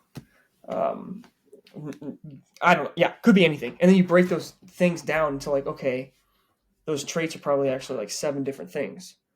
Like when you're like, yeah, he's really happy. Like he walks in the room, he smiles, he shakes your hand, looks you in the eye, like whatever, all these things you can train so they're skills. Anyways, yeah, the video is like how to get ahead of 99% of people. Something like that. He's like, if you, hypothetically, if someone had, I forget the way he said it, but like, you think you can do anything, the only thing that's limiting you is your skill set, right? So if there's this knob on, I also think of like belief and disbelief as 2 different things. Like, have you ever heard that the parts of your brain that's like anxiety, like fear, and then happy are different? Where if you reduce anxiety, it's not like you're happier. It's like now you get to being content. Does that make sense? Yeah. They're not like they're not they're related, not necessarily directly related to one another. Yeah, like if you're less unhappy, I don't think that automatically makes you happier. Does that make sense? Gotcha. Yeah. Anyways, I think belief and disbelief are like that too. We're like, let's just turn down the disbelief first and like get to I don't know if it's possible. And then you can go all the way up to 100%. I can do it. But anyways, he talks about the unknown unknowns. I think one of the questions I've heard from him, if he wants to like, ask somebody about a mentor, is what is the thing that I think is true that isn't? Like if he asks somebody successful. Terrifying. Yeah. And then I think his quote, if he had one to write on his gravestone, is like, we question all of our beliefs except the ones that we hold closest. It's like along the same lines. Like we question all the beliefs except the ones that we really believe. Yeah, true. Of course, those can't be wrong, right? Yeah, of course. But yeah, this goes back to like questioning yourself. I heard it from Sean Purry yesterday, and this hit so hard for me. For some reason, he's like, the most important, I think this is the way he said it, the most important conversations are the ones you have with yourself. So like debating yourself, disputing yourself, like why can't you do something? Or if you're starting something, this is from like Layla, like why should you be good at this thing like right away? Right? You just started it. Why should you be good? Why should you be great? You haven't done it. I deserve. Yeah. I deserve that. Yeah. So disputing your own brain, disputing your own self is a big one. Love it. Was there a couple others you wanted to touch on, or? Yeah, I mean, I could go like far into any of these, but you mentioned, I know. Yeah, you mentioned the I don't know if you said proactive, like what you said, but it made me think of voluntarily. I think I heard this from Joe. Some guy was like asking him a question. Like it was weird. It was like after the podcast, he was like, if you could give advice to anybody, I think one thing he said was voluntary discomfort. And I think that voluntarily, like I choose my decision, proactive is, we've talked about this, but it's like you choosing, especially with the essentialism thing. Like I forget what you said, like choose your, what is it? Like if you do not prioritize your life, someone else will. Right. I think it's like the same thing. Yeah. If you're not voluntarily prioritizing, then someone else is going to come in. Yeah. And prioritize. Well, I think I don't know if this is related to the point we talked about before, where it's like you always have a choice. Is that related to that in a way? Yeah, for sure. But like, yeah, putting on, like, it's like being proactive, like voluntarily going to pull a weight, right? It's like I'm going up to this weight and I'm voluntarily choosing to be here and like pulling it, versus like, Right. yeah, I have to be here and like someone told me to be here. Or I can't. I have. Okay. Yeah, the way I think I maybe remember. Oh, sorry. No, you're good. Oh, the way I remember, or I interpreted, maybe it was a different episode, but like Joe had talked about the reason he does all this hard stuff. I don't know if this is related, is because then it makes the rest of his day really easy. And I think it's like the way I'm thinking about this is like if you voluntarily put yourself through difficult things, voluntarily do it, then you don't leave room for like the this sucks mindset to come in. Like at least it's like through your own doing. Yeah, the involuntarily. Yes. Like involuntarily being told to do something, or I have to do, or like the stress, or like whatever. I do think that those are like different parts of the brain. I forget where I heard that from. Maybe it was Jordan Peterson, but like, yeah, it's the whole Buddhism thing. Like life is suffering or whatever. Like it's just, are you voluntarily going towards the stress, or is the stress coming to me? Like, and I think when you voluntarily go towards the stress, especially like with me, the easiest one is working out, then it helps dissipate, alleviate all that like unwanted crap that can like thinking or like whatever that can come. It makes the day easier, like to Joe's point. Yeah. Well, I think Chris Williamson talked about this. He's like the weight of indecision, the weight of indecision or something. Yeah. Is it Hormozy? Okay, maybe I heard it on Chris. But yeah, it's like decisions have weight as well, right? Like if you think about how much the gym's gonna suck, or like really should go do that, or I really need to start working, it's like that has like not a actual monetary cost, but it has a cost on like your emotions and how much energy you have and all stuff. Like everyone knows that time where you like need to do something and you just think about it all day, and it's like, what? Yeah. That could have been done in an hour. That could have been done in 5 minutes. I wasted all day doing that thing, or thinking about doing that thing, or not doing that thing, and that has its own costs that you don't necessarily see. Yeah, absolutely. Gosh, that's a great point. Yeah, Chris talks about that too. I don't know if it was him or like he was quoting somebody, like doing the work, like thinking about doing the work is not doing the work. Like that whole thing. You remember that? Yeah. The thing, dude, I put it in a video recently, like not doing the thing. It's called. Yeah. There's a great blog post actually for anyone that wants to. That's what it is. That aren't doing. Sorry. So there's a great blog post by Strangest Loop, and the blog post is titled "Things That Aren't Doing the Thing." It's like you could read it in 25 seconds. It is amazing and reminds us that you're probably procrastinating right now on something. So just there's all these ways to justify some shit that isn't the thing. Yeah, man. Cool. Yeah, I got like 3 more, but I do want to go into the other ones. And these were two more. These were ones that I thought of during this, like when we started this, but like it's from Paul Graham. It's like staying upwind. I forget how exactly he defines this, but it's something like it's the decision that gives you the most options. It's the option that gives you the most options in the future. So I think his one example was like if you study like math, like if you don't know what to study in college, like if you study math, that gives you a lot of options in the future, right?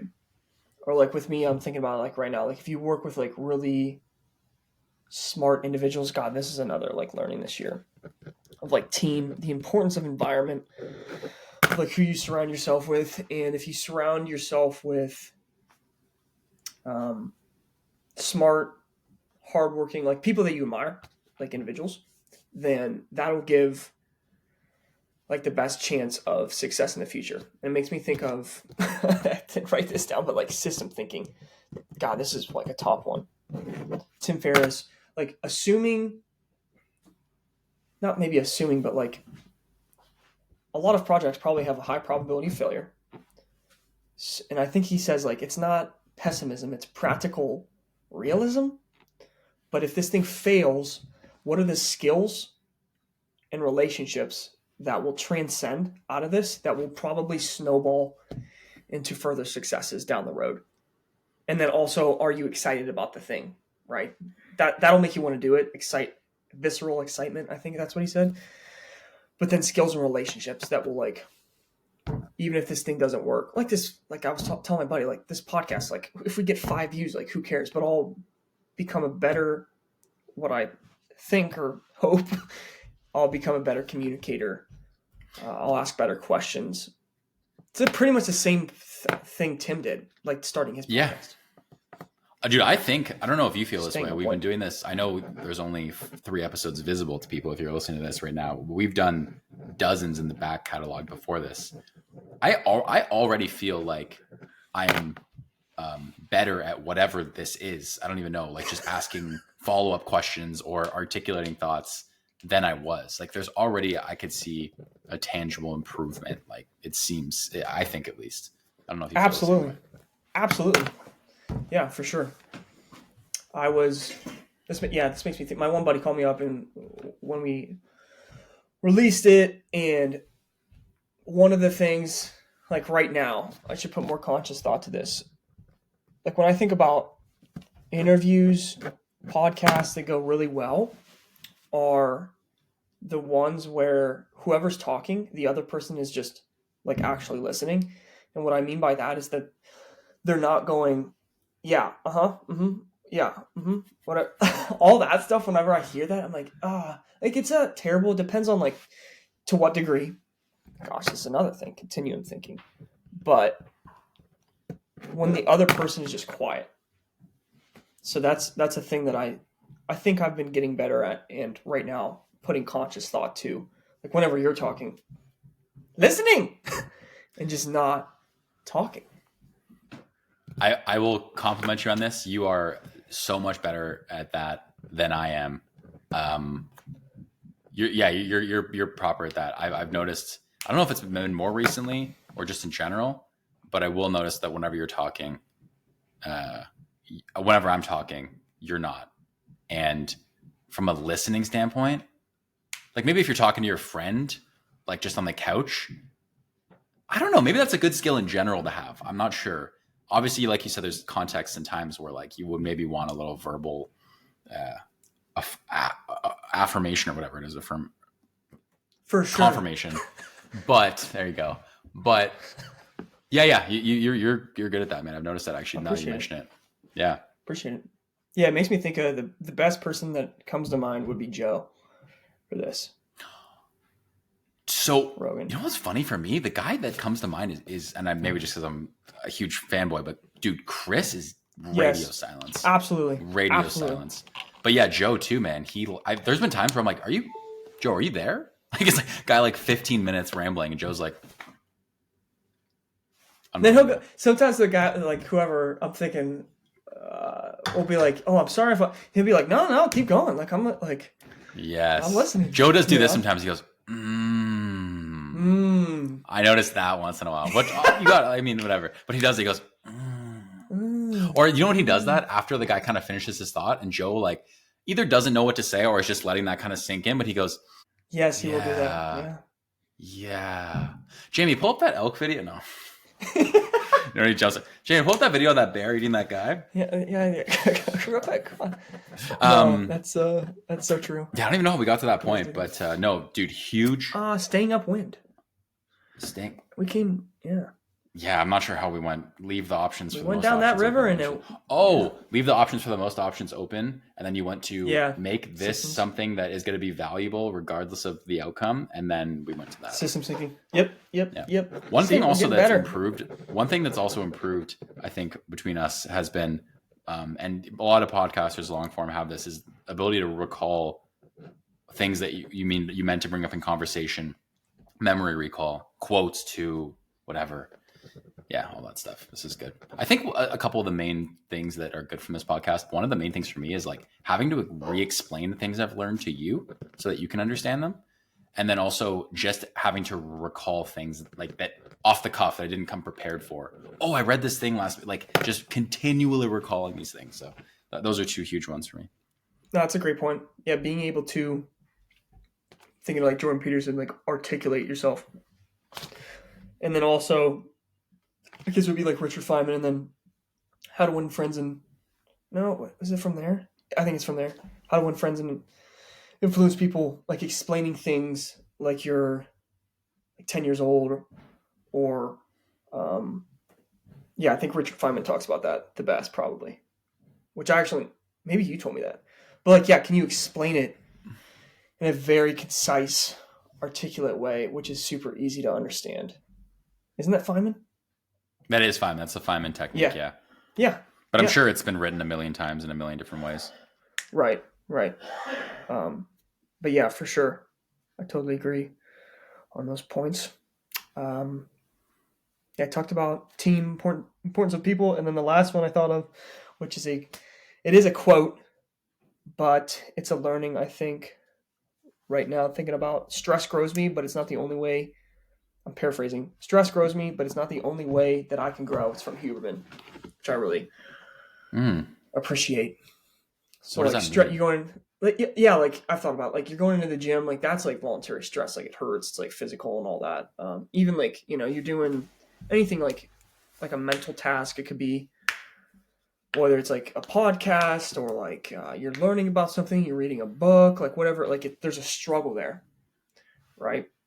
But I also think that there's like when you're not in a stressful state, I guess, like when you're having a great time, right? Like if I'm playing guitar or even like this too, like I think you can also be getting better when the quote that comes to mind is like, yeah, what it feels like play. Like I think you can also get better, and it's not always like, God, this sucks, right? It doesn't always have to be like that for you to grow. Stress does grow me. It's not the only way I can grow. Yes. Nice.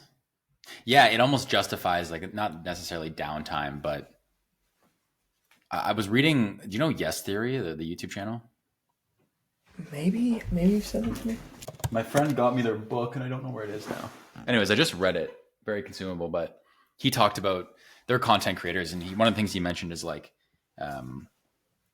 you need to put in the work and do all that stuff, but a lot of the time the inspiration for the work, and I'm sure Rick Rubin probably talks about this too, like comes from the downtime. Like you need that non-stress period, almost like free-flowing period to then be able to do your work. Like that is where a lot of the work happens, right? It's almost like you got to live your life to make videos about life. It's almost like that. That's a great point. It's like wandering kind of with Jeff Bezos. It's not like, you're not having this exact linear equation or like system that you're walking through or like thinking through. It's like you're just kind of way more with like the Rick Rubin. That's such a great point. Like your greatest sometimes thoughts, like whatever, they like wander up from like the subconscious and they just like seemingly appear from like, oh yeah, right. Like I've talked to my buddy in medical school about that. Like if you're working on something really hard and you just can't figure it out, and then you sleep, then you wake up and like it like just comes to you and you're like, how did it? I'm like, oh, I get it now. It's like, what? Right? Weird, man.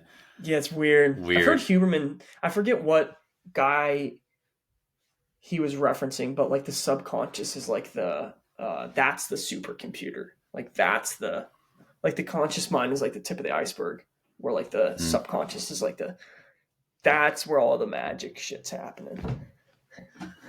Yeah. I don't even want to think about the brain, man. That shit's crazy. So crazy.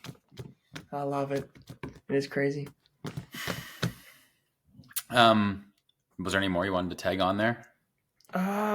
Anything else? I didn't write it down, but I think it's also really good. Well, I guess two things. It's from Sahil Bloom's, like his first question.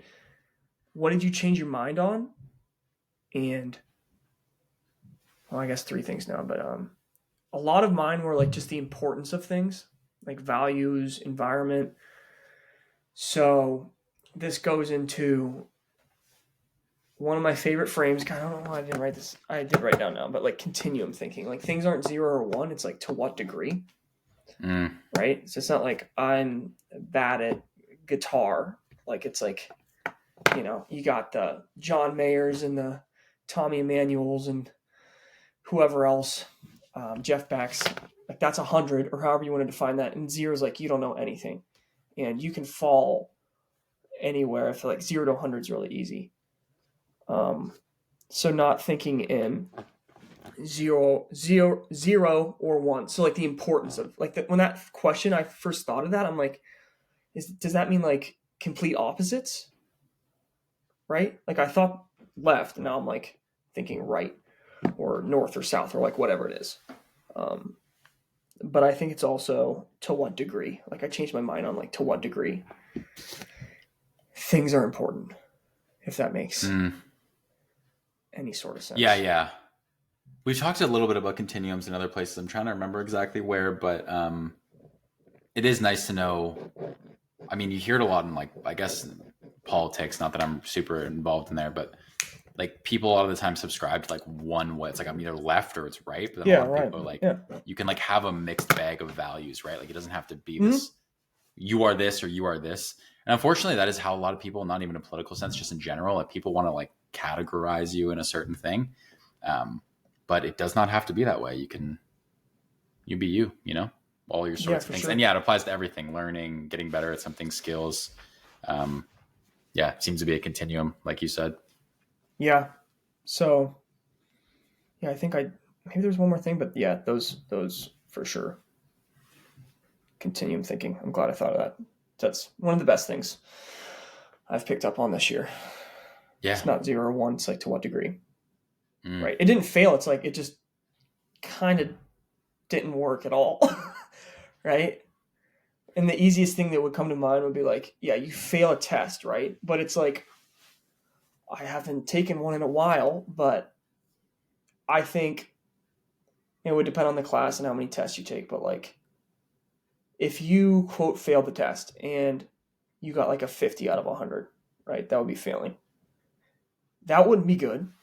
But say that was like your first test and you had like 4 or 5 tests in the whole class and you got, and then you like got, you know, like you're like calculating, okay, like what do I have to get in the future to get like a good grade? Maybe not an A, but like a B or something, or even a C. You're going to have to perform way better if you didn't show up on the first test and you just got a 0. Right? Like that's really bad. That's failing. That's really bad. So even failing, like, did you get a 0? Did you just like not show up to the test? Or did you like, okay, you got 50, like, dude, that's like way, way, way better. And I think that can be applied to anything. Like, it didn't quote fail. It just like didn't work to the full degree that you wanted it to work. Yeah. A little bit of a mental reframe. Goggins does that a lot. Just like, attempts. I think he calls them just attempts. Yeah. I didn't fail. It was my first attempt, motherfucker. Yeah. No, it's powerful. It's a lot of I think we've talked about it before, but it seems like a lot of the, once you get past like the concrete things of like being really successful, a lot of it's like you realize the last step, the last 1% unlock for a lot of these guys is that mindset stuff. So it's all really important for sure. It might seem a little wishy-washy, but really, really important. When you apply it, it is. Yeah. Mm-hmm. Cool. All right, so that was favorite learnings. Only took 2 hours here. Yeah, when we started, you're like, how long do you think it'll take? 10 minutes. Yeah, favorite learnings though. That's good because I didn't have any written down, but a lot of them came from just talking, obviously. But I am glad I did write some down because it gets things started. Okay, so the fourth category here. So we've covered favorite book, we've covered favorite content creator, and these are all plural. Favorite books, favorite content creators, favorite learnings from this year.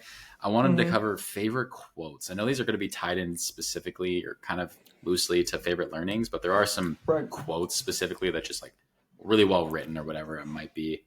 I have a few written down. I'm sure I could pull a zillion as well. Nice.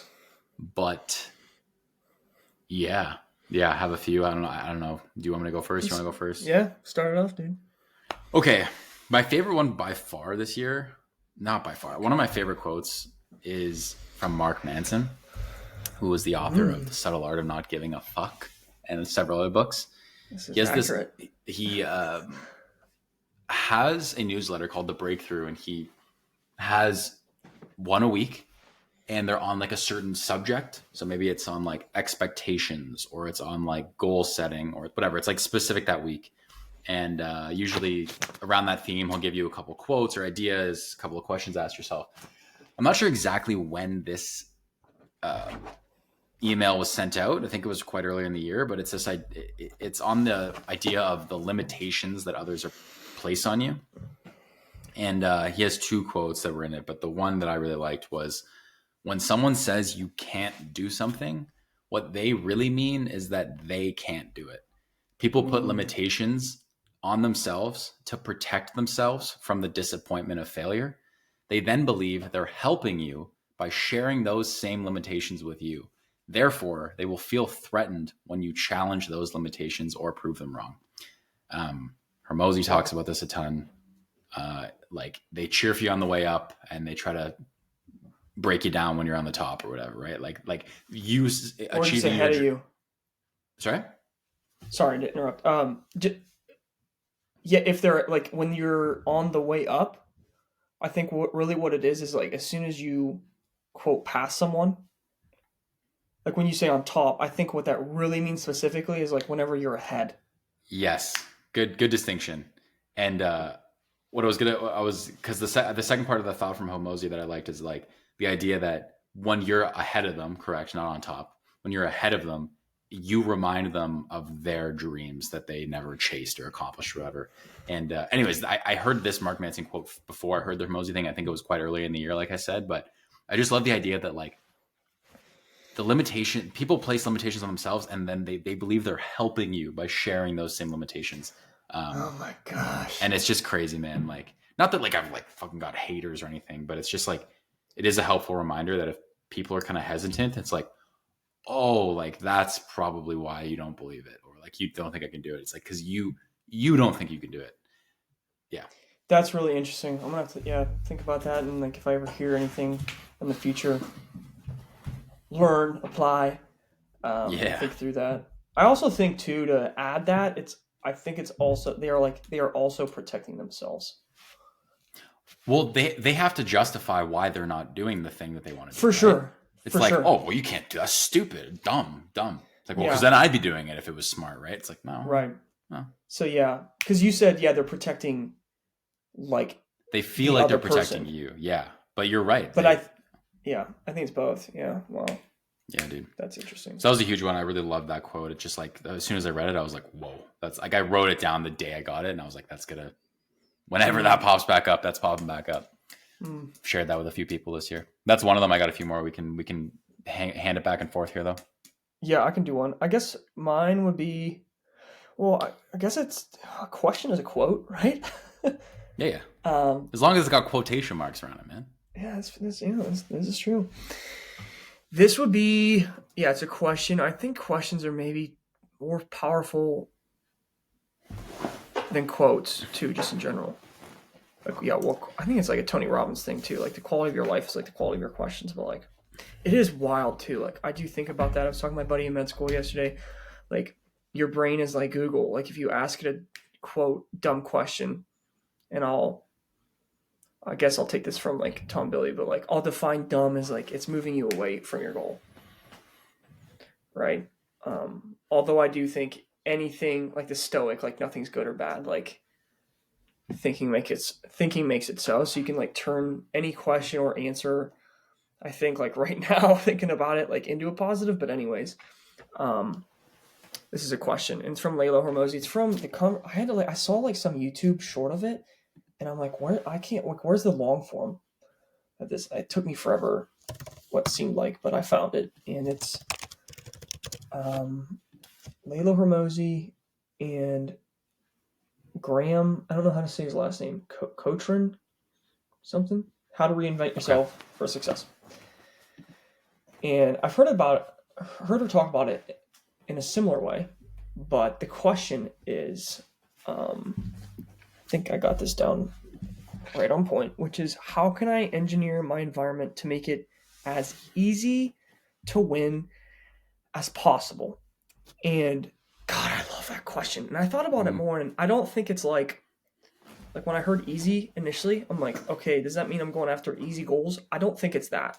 I think it's like, if this thing's going to be hard, how can I reduce friction or like unneeded friction so I can, maybe a similar way to say it would be like the Ray Dalio, like expected value, like how can I raise my probability of this outcome that I want to happen? Right. And then she goes on to talk about, it's just like so good. Like, instead of getting motivated, how do I just like remove, I think she used the word like suppression, right? Like, yeah, I'm not going to say it as well as she does, but she's like, yeah, I wouldn't be motivated. Look like what you're listening to, the people you surround yourself, the environment. Like, she says a bunch of these things. And the example that I thought would be like, imagine like a spring, right? Where like you want the spring to like jump up. And instead of like motivation or like inspiration or whatever, it's like if you just remove the hand or like whatever it is there, that thing will like come up. So it's like removing something instead of adding. Right. Well, that reminds me of something you told me about, which is the whole like Hermosi, or I forget who it was, like the whole math equation thing. Oh, yeah. Yeah. This is a good one too. You're yeah, right. this is I'm why not I like do it justice. Yeah, it's like I think I initially heard about it in Anti-Fragile. It was like some quote of like removing, I'm going to paraphrase, but I'm doing that a lot today. But like the removal of like someone ignorant or a fool or like dumb or like whatever is the same as the company of like a wise man. And then I went to, which I also just love, first principle physics, math. We didn't really talk about that today, but like, well, we did a little bit with Elon, like boiling things down, like axiomatic truths, first principles. And if you're like, okay, I want to get to 3, it's like, okay, I could do 1 + 2, that equals 3, or 1 minus, so removal of -2. So you're removing a negative, that equals 3. 1 minus -2. I'm really hoping that, that's public math, but that works out, I think.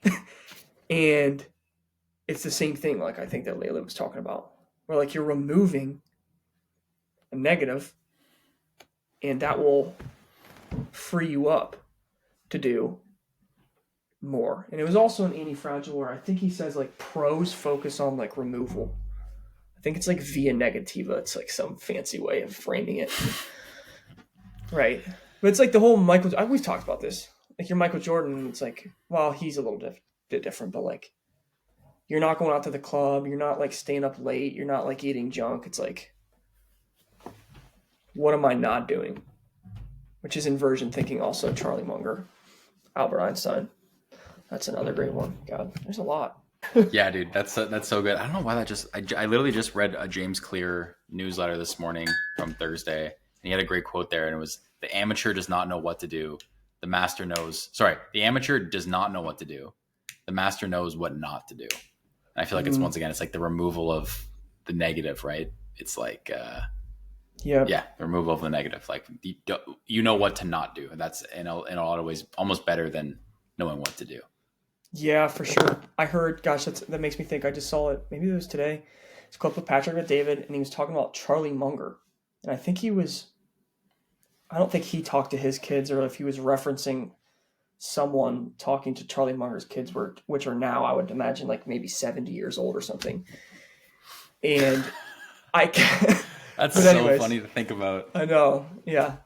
But anyways, I think they're like, yeah, what did Charlie like always tell you or whatever? And I think a huge thing, he's like, he would always talk about people, I guess I heard it from Layla, but like, quote, net zero decisions, right? Like like some successful people that like just made a really dumb decision, like whatever it would be, like alcohol, drugs, financial decision, like whatever. And instead of talking about like how to, quote, how to be successful, he would give examples of like how to, I guess, ruin your life or whatever. And then that's like that's a big thing of like people that would, I think people that follow Charlie Munger would agree. A big thing that he talks about is, quote, inversion thinking. And I think it's originally from, maybe it wasn't even him that originally coined it, but like Albert Einstein said, invert, always invert. Where if you ask someone like how to be successful, I think that there's a lot of different ways to do that in anything. But if you ask them, how do you fail at this thing? Those are way more, I guess concrete's not the right word, like similar. Yeah. Right? Anything times 0 is 0. And if you just avoid bad decisions, that's like, I think you're getting like, I think Tom Billy, I heard him say like 80% of good decision making is just avoiding bad decisions. Nice. Which makes sense because literally any number times 0 is 0. Mm-hmm. Yeah, it's such a good idea. I heard Chris talk about that this year through, I think he probably learned it from someone else, but he's like, if you're focusing on your health, like you could work out 12 times a day and take supplements and get 12 hours of sleep and stretch or whatever, and then you don't wear your seatbelt in the car. That's Yeah. multiplying by 0 right there. Like you could do zillion good things, one bad thing, multiplying by 0. Yeah, such a fantastic 0. Fantastic way to think about anything. Yeah, anything. Such a good lesson. Such a good lesson, man. Okay, I have a couple. I don't know which one I want to do first. I'm gonna do this one. This one's new. I wrote this down yesterday. I heard it yesterday. I talked a bit about that Vivek. That's how you pronounce it, not Vivek. Vivek Ramaswamy. He's like, is it really? It's Vivek. He said it's like cake. Vivek Ramaswamy. Okay. He is the Republican. I don't know American politics. Republican. He's a candidate to go to the primaries, or he's in the primaries. I don't know how it works. Yeah. Anyways, he's 38, young guy, and I've really been compelled listening to him recently. He's come up in my algorithm a lot. He's just like very well spoken, and he's young. He went to like Harvard and Yale, and he made $1 billion company, a biotech company, and Harvard and Yale exactly. Anyways, really smart dude, and he's running for president, and he's on Patrick Bet David, and Patrick Bet David asked him, talking about the election, and he's like, yeah, so like, you know, if you don't win the election, like, would you consider being a VP for like Trump or whoever ends up like winning? And Vivek drops this line. I love it. He goes, I'm not a plan B person. He goes, my brain does not work that way. He goes, I didn't get to where I am in life by having plan A goals and then setting backup plans. He goes, the unimportant things, we'll have some plans. Like if I don't go to lunch here, I'll go to lunch there. Because when I go to the important things in life, when you're guided by your mission and your purpose, you set out to accomplish plan A. And if you fail, then you figure it out. And I think it relates back to like the essentialism thing we talked about, like focus, single goal.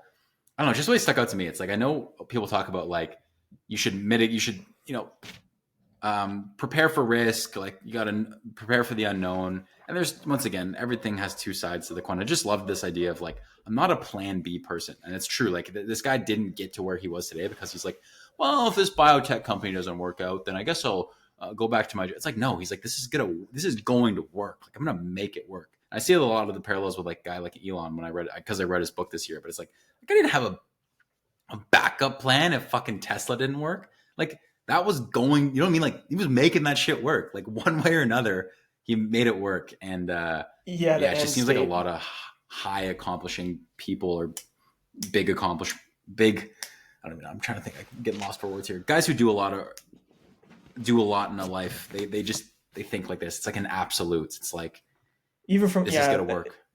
At least from like a business perspective. Yeah. Mm-hmm. Sure. Maybe not the approach will change, but like the end state, they'll figure it out.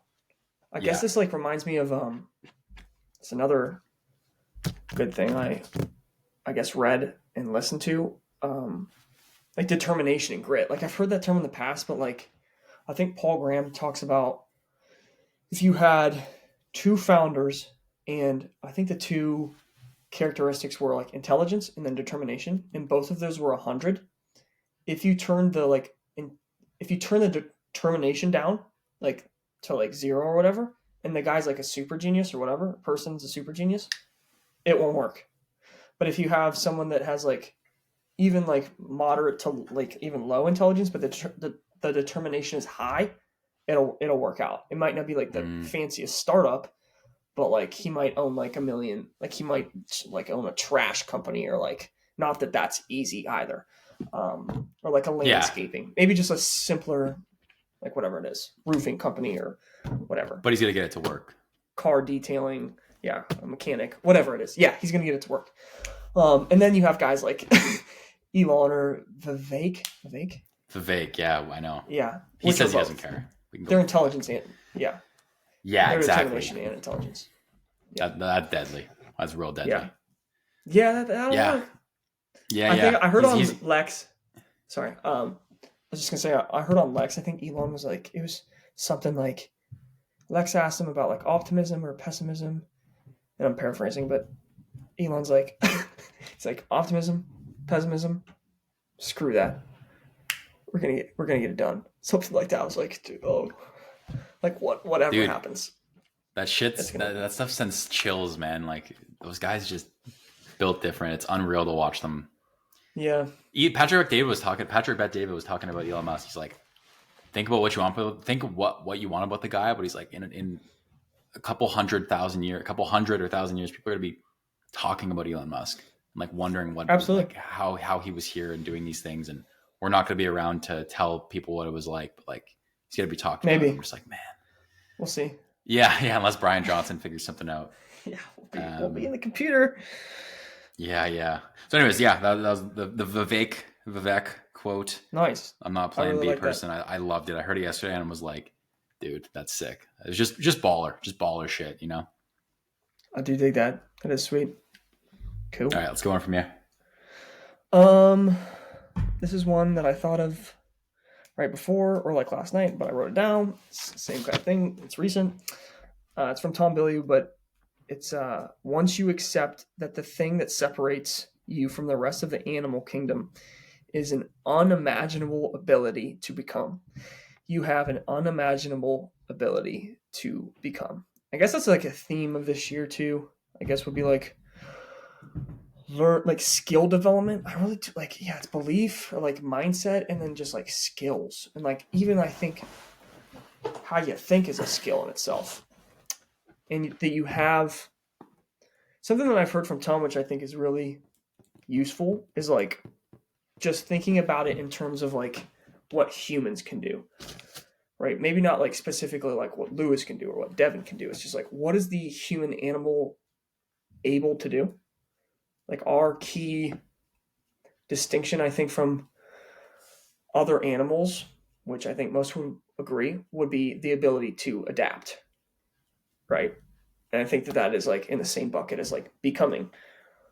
And then the next step would be like, okay, well, I'm a human, right? So I think it like helps me get outside my own head. Like, okay, I don't have to like specifically like think or believe in my abilities, but like I'm a human and I have the ability to become and adapt. Like that's the ultimate, I think, distinction, or like one of them between us and like the rest of animals. So I thought that was a good one to write down. I love when quotes or anything. Norm Macdonald's a comedian, and he talks about how the perfect joke is that the setup and the punchline are the same. And that quote, the setup and the punchline are the same. You know, I love stuff like that. It's like perfectly written. Mm-hmm. Yeah. Can you reread it? The second half? Yeah. The whole thing. Yeah. It's just once you accept that the thing that separates you from the rest of the animal kingdom is an unimaginable ability to become. You have an unimaginable ability to become. Yeah. Those last two lines, those are beautiful. Perfectly written. He said it in a different way too. I wrote it down. It was like the same different quote. He goes, I didn't write down the whole thing, but he's like, close your eyes. He's like, whoever you can imagine, you can become. And he says it again. He's like, whoever you can imagine, you can become. Which is, yeah. I mean, that might sound cliche or corny to some people, but like, I do think that that's like having a vision of what you want to do. God, this is another thing this year. This is good. This is good conversation.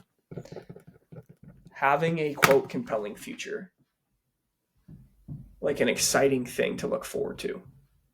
I originally heard it from my buddy in med school. He's like, always have something to look forward to.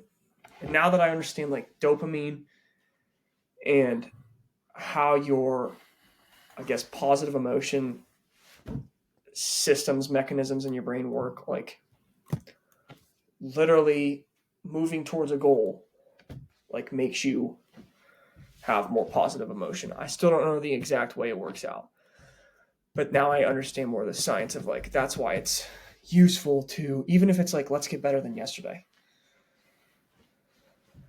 that'll make you literally feel better. Huberman has a great tweet, and the tweet is, dopamine is not the pursuit of happiness. It is the happiness of pursuit. Ooh, I love that. And he talks about Tim Ferriss has for years booked vacations years in advance because he understands that the most powerful thing about a vacation is the anticipation of that vacation. And so he just says, well, if that's the best part, then I'll just book out the next 5 years because then it'll be great 5 years. And Morgan Housel had a great story about he went on vacation to Hawaii and his family had planned this for months. And they got the kids out of school and his wife took off work and looking at the best beaches and the best resorts. And like they finally get there, they fly, they like unload their bags. They like finally get a moment to themselves and he like steps out into the balcony. He's looking at the sunset over the ocean. And his first thought was, wouldn't this be nice if we came back here next year? That's just how the brain works, man. It's crazy, dude. It's dopamine. It's so true. Yeah. It's dopamine. And sometimes that scares me. More than that, but because I feel like something I've journaled about before is like, I feel like I'm just always living for the next thing. And like, I almost never appreciate what's going on now, but I think that's just part of the game. Part of the game. It's tough. Yeah, that's fantastic that you say that because, well, I remember something. Not that it's fantastic that you're always looking for, but yeah, it's like past.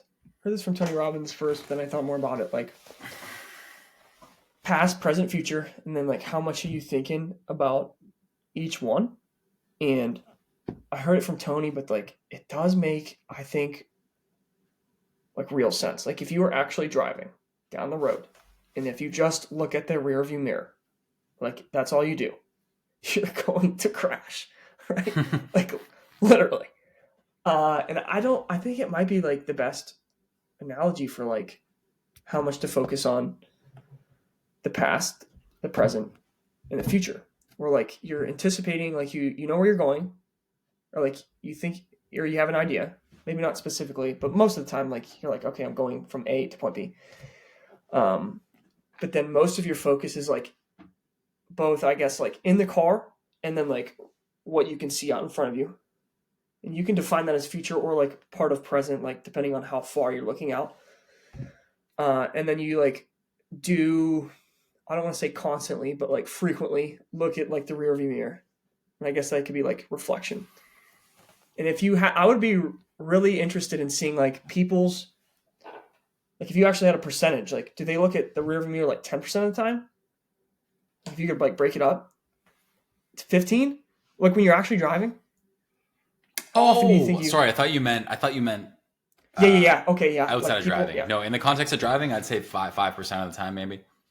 5-10%. Okay. Say it's 5 or maybe 10. Okay. And then I don't know, how much do you think is like 80% in the future or in the present, like physical? Yeah. Yeah. Maybe 90. Mm-hmm. And then another 5 to 10% of like, maybe a road trip is the perfect example because you're like thinking about where you're going to go. You're driving to the beach, you're driving to the mountains, you're driving to the city or whatever. And the vast majority is right there where you're at. You're anticipating the future and you're excited about that. And then you're also like using the rear view mirror. And I think like that might be a good way to bucket how to think about that. Where did you hear that? Like, specifically?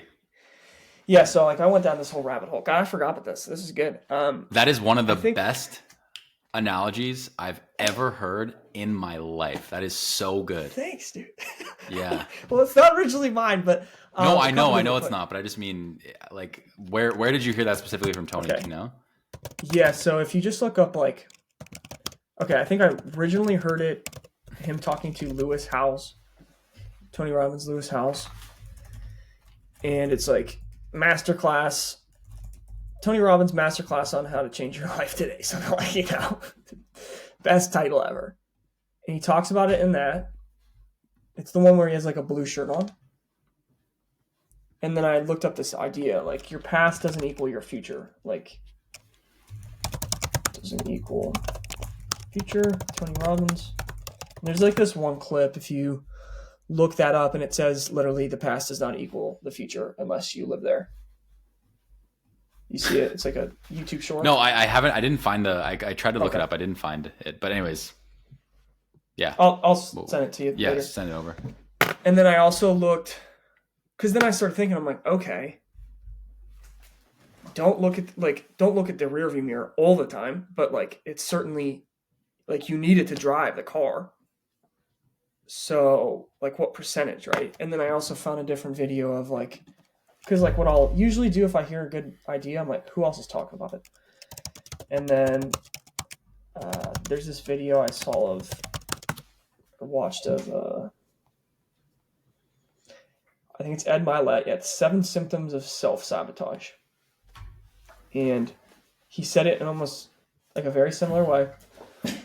And that's almost like, he didn't say it maybe exactly the way I said it, like his percentage-wise, but he talked about that like in the car. Like the majority is like, where you're at, you look in the review. So he says it in a similar way. And then the last one I'll say is it was Tony Robbins and what the hell's his name? Jay Shetty. Oh yeah, I don't know the monk. If you've heard of him, Think Like a Monk. Yeah. And he talked about that because that's like I went down the Tony Robbins rabbit hole a little bit, and he'll talk about that. Like, there's 3 things you're always constantly doing. I think this is what it is. You're focusing, like wherever your focus is on. This is like Stoic too. Focus wherever that's at. What does it mean? And then what to do about it. Right. Those 3 things. And then he talks about it with Jay. He's like, and he also goes into like what you can control, what you can't control. Stoicism. And then he talks about like past, present, and future. He's like, okay, the past out of your control. Okay, present, future can't control. And then he talks about like, I think he says in like, it's in that episode, but like winners, achievers, ideally anticipate the future, focus majority on the present. I think that's what he said. But yeah, it's probably the best one I've heard too, as far as like where your focus should go, how much of it should be past, present, future, like where, and then like what, from there you can decide what to do. Yeah. No, it's a perfect analogy. It really is. Really great. Nice, dude. That's dope. I don't even remember how we got there, but that's dope. I don't know. Somewhere. I don't know. Turn the boat. Go down the road. Down the river. Okay, let's see. I have one here. This one is, I don't know how I'm supposed to follow up that analogy. This isn't even, I don't even know what this is. This is just one that struck me a while back. And I think I maybe told you about it, but it's from John Bernthal's podcast, Real Ones. And he had a conversation with Shia LaBeouf. Yes. Which at the time was like super controversial because Shia was essentially recently coming out of rehab, but also like off of some abuse allegations with his girlfriend, I think. And he was just like a really like kind of canceled, and him and Shia were good friends because they worked on the movie Fury together, and like they'd become really close friends. But since the allegations of him basically abusing his girlfriend had came out, everyone in his life, including John, had essentially cut him off. And so John Bernthal was on Joe Rogan, and Joe was asking him about this interview because John ended up having Shia on the podcast. And we didn't do best podcast episode this year, but if I had to give you one, it's that episode. We can add it in at the end, but that episode is mine. It's John Bernthal, Shia LaBeouf. And so they had the conversation, and then Joe was talking to John about how was that conversation, and like how would you like all like the controversy you got and everything. And John said something. He's like, and I really looked. He's talking about the context of Shia, and he's like, and I really looked at this role that you have of being a friend, And he's like, and being a friend is not about turning your back on someone when they do something that you find fucking deplorable or what you find disgusting. Your job as a friend is to make sure they don't do it again. And John Bernthal is like such a man's man in like the best way possible. Like I think he's a really good role model for dudes. And that is such a great way of looking at it. Like it's so easy to dismiss someone when they do some shit, especially what Shia did. And he's just saying like, yeah, your job is not to like turn your back. It's like, you got to like support someone and make sure that they don't fuck up again. And it's just a real forgiving way to look at things. It's kind of like a more of a lighthearted quote, not so like personal developy, but yeah, it makes me just think about like, I guess forgiveness in general. It's kind of like an interesting thing. It's really hard to do, but the way he put it there is that's interesting. Spot on. It yeah, it makes me think of a couple different things, but I guess, yeah, I mean, if it happens like for the first time, for sure, I guess it would be like, when do you draw a line between that and then like this thing happening constantly, frequently, and you're like, okay, this person like probably, I guess, remove them from my life or like lessen the degree of like how much I associate with them. But for sure, I mean, like that can be in specific examples, like, yeah, to help them not like repeat the behavior again, or before it happens, if you're like, if you can come in and like prevent whatever happening to happen, if you can influence the situation. Yeah. I heard Nick Saban talk about that with like, forget, was that one player that like ended up like going like 150 miles an hour or something. I don't know if you remember this, like on the highway. No. Something. And yeah, I forget the exact way he was saying it, but like if you were there, like if you're you know, job as a friend or teammate or whatever is like you can come in there and prevent that. Maybe not always, but like, yeah, it just makes you think regardless. Like this is making me think. Yeah. Mm-hmm. Yeah, no, what you said reminded me of a song lyric, but it is great it would be ideally the best thing in the world to prevent it from ever happening. Realistically, most of the time people will fuck up and then realize after the fact. Like it would be very wise of you to understand something before you fucked up. And that's not usually how learning happens. There's this good song by this artist I like, Gregory Alan Issakoff, and he talks about, it's called Second Chances. And one lyric in the chorus that I really like is, if it weren't for second chances, we'd all be alone. And yeah, I don't know. I guess this whole thing for me, this whole quote's about forgiveness, but it's like, we all fuck up. And I think generally, for the most part, the vast majority of people have good intentions and just make mistakes. And it's really easy to write people off and dismiss them and call them names or whatever it is. But like, it's so much more difficult and so much more meaningful, I think, to like try and forgive them and like look past that, understand they're human, and like make sure they give them the support to like not fuck up again. Assuming you care for them. You can't do this. You don't have the energy to do this for everyone in the world, but people you care about, like, I think that's important. Yeah, no, for sure. Forgiveness is a big thing. I do think, there are certain things where like, it just depends. Yeah, some things are going to be way harder than others, but yeah, to forgive on for sure. But yeah, and also, and you're right about sorry, go for it. Go ahead. No, you're right about the whole. We almost had it. Do you know what we call this in Canada? This is they call it Canadian standoff. You ever heard that? I was going to say something about hockey. Like, no. So they do something where it's like, oh no, you go. Like, well, this happens all the way at four-way stops in Canada. Like, we both kind of go, and then everyone's like, no, you go. No, you go. You guys are too and we stand there for 5 minutes. No, you go. You go. Okay. American would just like, yeah. All right, sure, that's man. Funny. Yeah. I don't even remember what I was going to say. Go for it. About like preventing and like influencing the situation. It just made me think also, though, I think a big distinction I think I've heard from like Peterson is like understanding what problems like you're able to fix. Like if it's someone like it's your close friend and it's like, okay, like I can talk to this person, but it's like you can't just like try to go around, and there's certain problems where like you might want to fix, but like you don't actually have the capability of doing it, and you might actually cause more problems trying to fix it. So I think that's an important distinction. I think I literally just signed up for Jordan Peterson's newsletter very recently, and I believe he has one on here. He called 7 Principles for Relationships, and the third one, he sends this to you when you sign up for his newsletter, and the third one is, it's hard to fix someone. It's even harder to fix someone who doesn't want to be fixed. I don't know if this no, this is, I think it's somewhere in 12 rules, where it's like, it's hard enough to, I forget how he said it. Like even if somebody wants to be saved, it's like really hard to save that person. Right? Let alone somebody that like, quote, doesn't want to be saved. Yeah. I was talking to my buddy actually about this, not in this exact way we're talking about it, but he was a lifeguard, or like is actually, like lifeguards on this really popular beach, like everyone would know in America. And he knows it way more than I do. Like drowning people, like certain individuals, like if you go to save them, they will literally try to use you as a flotation device. I'm not kidding. Like people literally try, like people that are like freaking out will like literally drag you down and like drown you.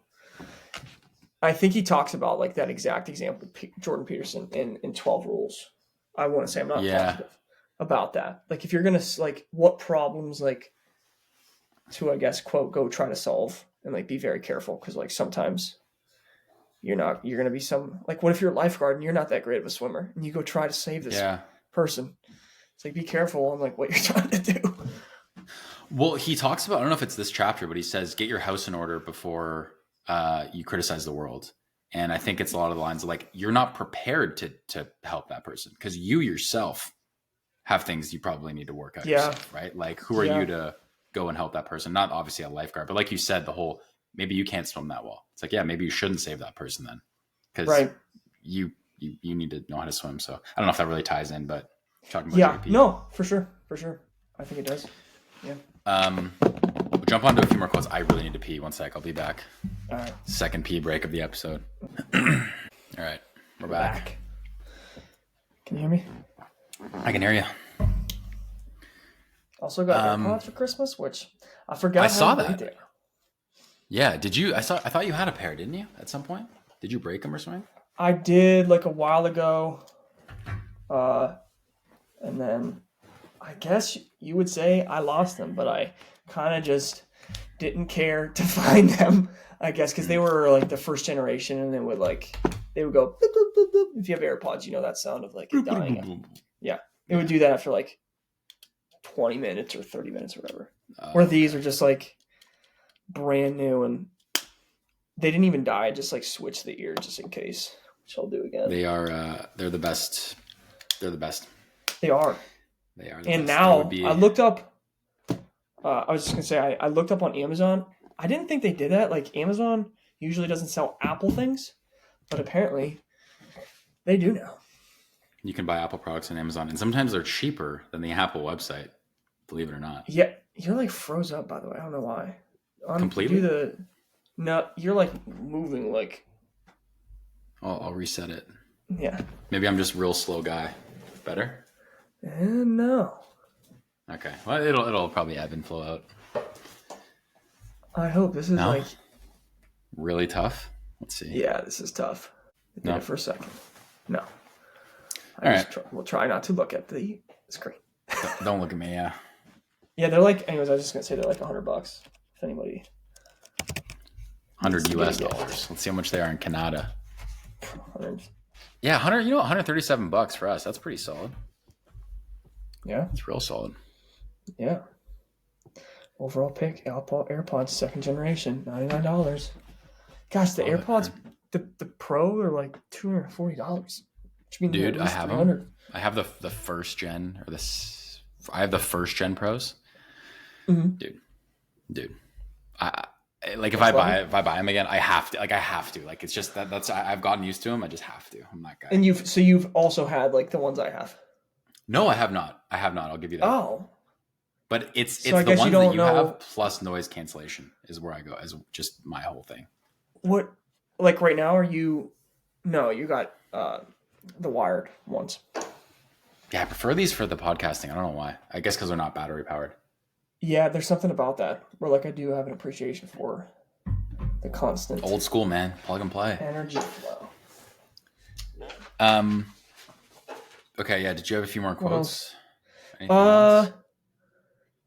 not quotes. I guess we talked about it. It's not a quote. It's actually a learning that I forgot to mention, but just expectations in general. And then again, we gotta give another shout out to, or I do, to Huberman, where like dopamine, and there's something called, I think it's called dopamine reward prediction error, where that's where like, I guess like in your head, if you think that this thing, the way I thought about it is like, if there was like 0 to 100, like 100 is absolutely incredible, and you thought it was going to be 100 in your head, and it's a 99, however like you want to perceive that or conceptualize that, then it literally, to me, that means that like it won't be as good as you thought it was going to be, right? And I think that can apply to anything. Like if you think it's going to be this absolutely 10 out of 10, 100 out of 100 thing, if you do that, I guess for me, just being careful with that, because then if it's not that, I'm going to, again, it'll quote be not as good as I thought it was going to be. Where if you set it to be like 20 or 30 out of 100, and then it's anything higher than that, that's like, I guess, the science behind a pleasant surprise or like a good surprise. I've heard him talk about that too. I'm not remembering exactly how it works, but like if somebody knocks at your door that you haven't seen in a while, like it's a cousin or a friend or whatever, and it just came out of the blue, seemingly, you'll be like, oh my God, like this is incredible, right? And then the next level will be like, oh, it's planned, but like maybe you haven't seen them in a while. And then versus like you see them every day and you know it's coming kind of thing. So yeah, I guess just expectations in general. And I guess you could also tie it to inputs where like I've heard it from Hormozy, who's like, I think it's just called like something expectations. It was a podcast from like a while ago. It was one of his first ones, but like having, I don't know how he framed it, but it was like high expectations on input and then low expectation on output, which I think is a really good combo to have, where it was like have a high expectation, have a high standard of your behavior, but then maybe tie that to a low expectation or a lower expectation of like the output. Yeah, you answered my question. I was going to say, how do you balance that? Because it seems like you want to set your goals high, because then even if you fall short, you're still doing well or better than you thought you ever could do. But I also see the point of this. But yeah, the Hormozy thing's good. You want to tie it to the inputs, tie it to the things you can control. Yeah, I guess it's solid. Like just me thinking about it right now, that I think it's subjective to an extent. Like, you know, if we ask like Hormozy, hey dude, like $1 million, he probably just does. Yeah, he doesn't think like that's a lot of money at all compared to, right? So like that would be a low goal. Like I think it depends on like where you're coming from and like right, who you're comparing yourself to. So like when people do quote define big goals, like are they in their own head? I don't know. But I think that's something to consider too. I don't know. Yeah. I don't know. I've been trying to set goals for next year, and I don't really know where I stand on the whole goal setting thing, and I haven't really found a framework I really love yet. And I don't know. I've kind of been hesitating on a lot of that stuff, but something I should look into. Yeah, it makes me think of the Huberman, same thing I just listened to the other night. I think he used quote lofty goals. So like there's another, like I think in his, how he looks at it, or like the science does, is like if you do set something that's like quote out of reach. So like there I'm like, that's like almost not opposite, but like different from what I just said. So I don't know. I think it also just comes down to like whatever works the best, and then just testing and iterating on whatever process you do. Yeah, you've talked about that a lot this year. The whole, gosh, yeah, we didn't even talk about that. The experiments thing, right? Just run experiments. Don't view it as final. Yeah, it was from I think because there's like 13 books that he talks about that he's read, Hormozy, and one of them was like the Bezos's letters, which is like a different book about the shareholder letters. And what I'm getting at is like, there's this one clip on that he has, which will sum the whole thing up. If you just look up Hormozy and decision making, and the YouTube short is how to speed up your decision making, and it'll sum up everything that I'll say real quick. Is like, you're not, I think this is the way he says it, you're not committing to this path, you're just committing to this test, and like this is the first test, so you're like committing to testing and iterating. It's not like you have to do this way to get this outcome. You're just committing in general to like testing and iterating, and it's just the first test. Nice. I like that. Yeah. It takes a lot of it's like it's kind of like the day one thing in the sense where it takes off a lot of the pressure. It doesn't have to be this like final thing. It could just be one iteration of many. It takes off the pressure of having to get it perfect. You could just start. Yeah, you can just start. It's also just worth reading. I think it's in 2016. Like, he talks about day one. He talks about like high velocity decision making. I think he says most of the decisions in life are, you have like 70% of the information. Like, you're not going to know everything. And then also, we've talked about it before, but I don't think we did today. Irreversible or reversible decisions, where like, I forget which one's which, type 1 or type 2, but like, some decisions are like two-way doors. You walk in and you don't like what you see, and you walk back out the other side. Other decisions are like, you walk in and it's like either, I want to say impossible, or like really hard to like walk back through. And the good thing about life is most decisions are the two-way doors, where you walk in and then you can just walk back out, right? Like we've talked about it before, but what was Amazon's first name for a company? Wasn't Amazon, right? You can just change it. That's an example of a two-way door, reversible decision. Yeah, such a good frame too. I love that. Unreal.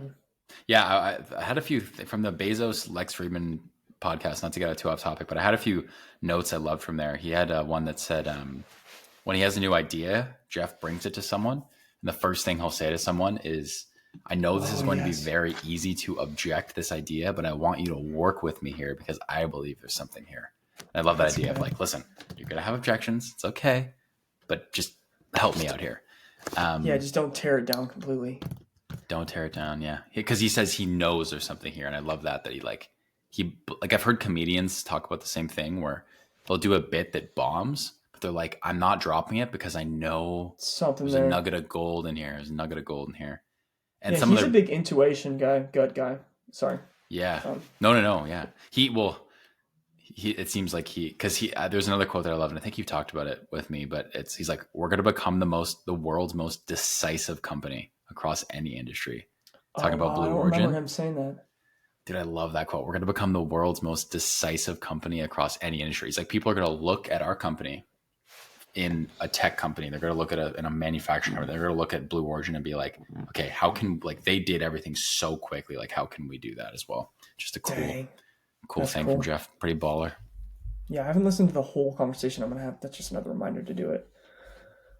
That's great. If I reload this, because you're still like moving. Sure. Go for it.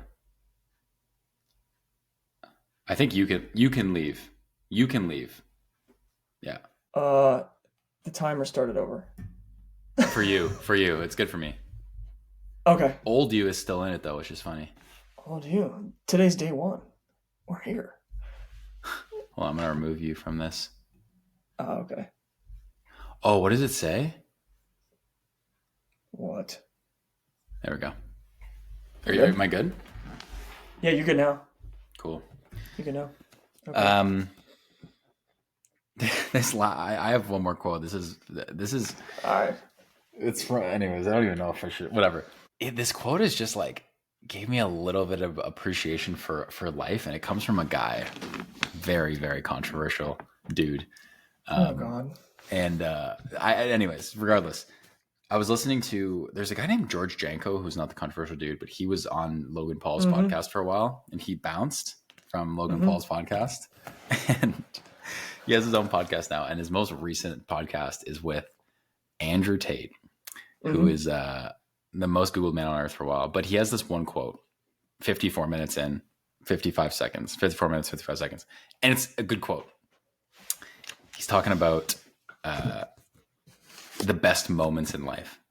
And it gave me appreciation for my life a little bit. So he's like, the quote is, I love sitting around with my boys and laughing. I don't think there's any higher experience for men than sitting around with your boys, having a laugh and having a joke.